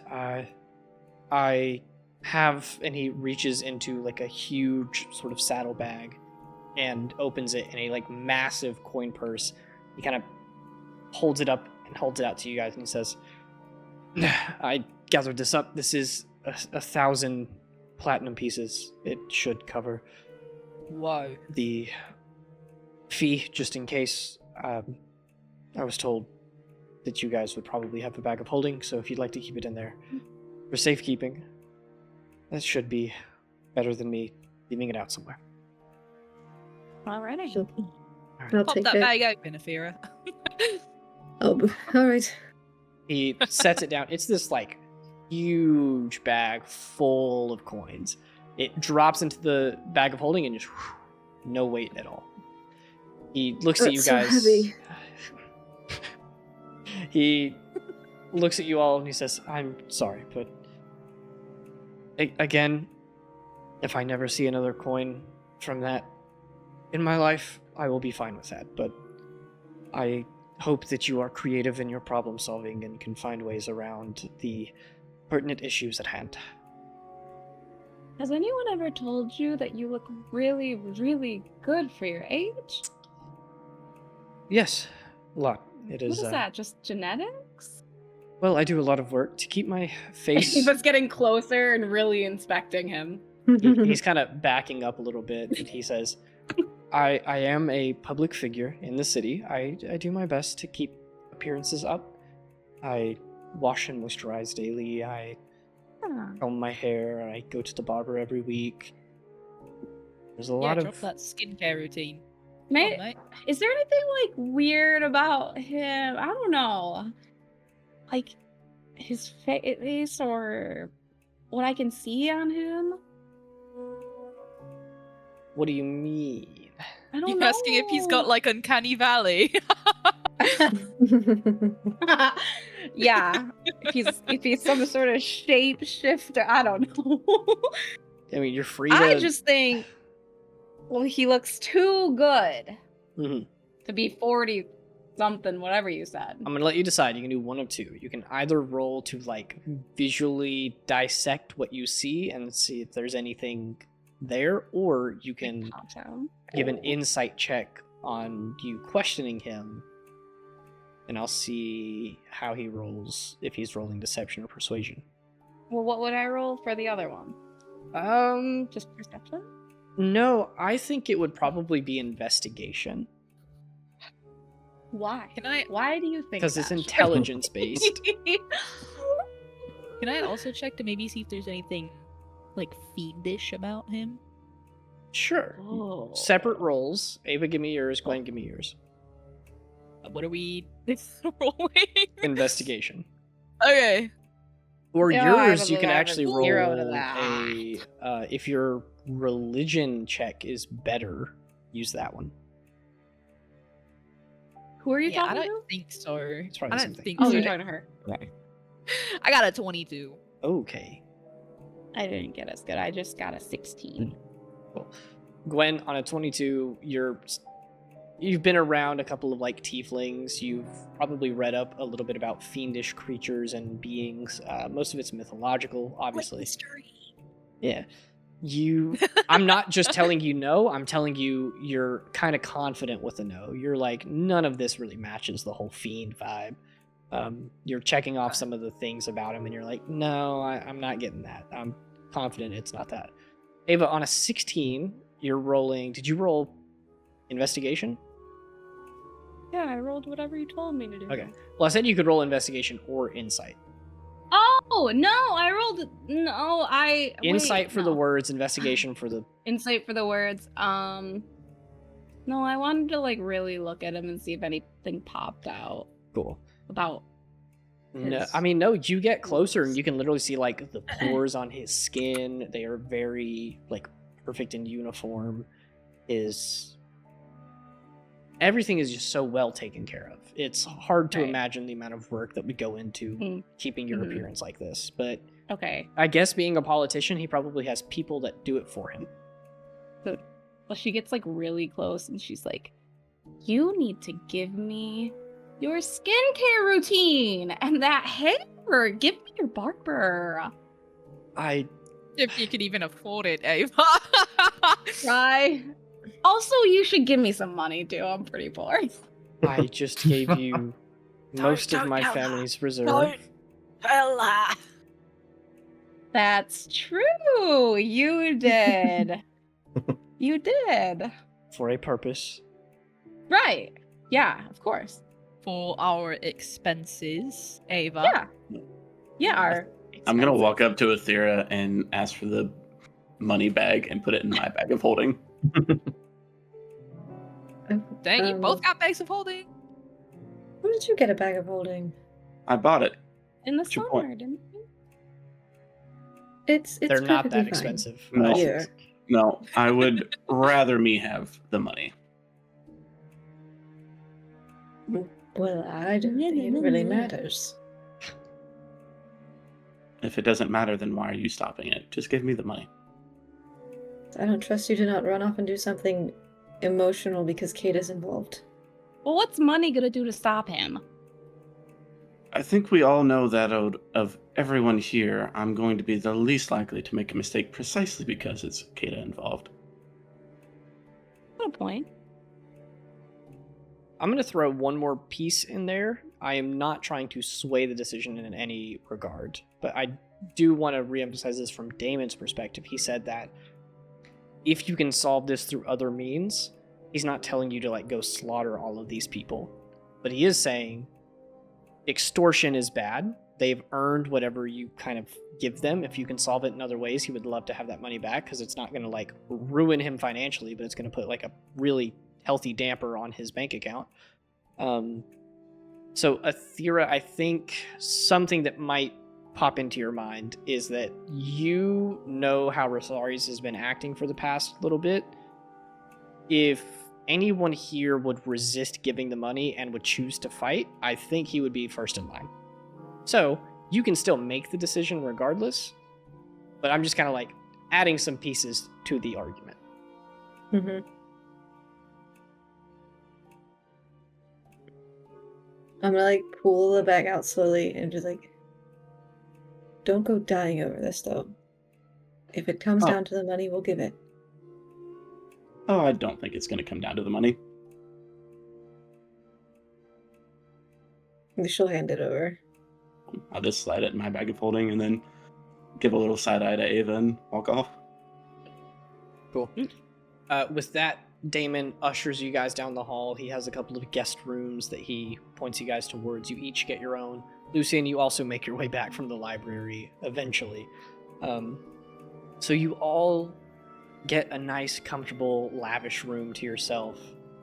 You all take a long rest, and we will end the session there and pick up next time with you guys following the remainder of this trail to go get Sivik, Kata, and Denny. Oh. Cool. So Rosaris, if you want to add 10,000 gold pieces to your inventory tentatively, I'll just I would like. I'll to just get know better that I at have your notes. 10,000. yeah. Yeah. We will end the session there. A little bit of a wild one. Lucian is no longer the smartest. Gatito! Great times. All right. Well, that was a pretty fun episode. Hope to see you guys next week. Catch us next time as we try to go rescue some of our friends. Bye. Bye. Hey.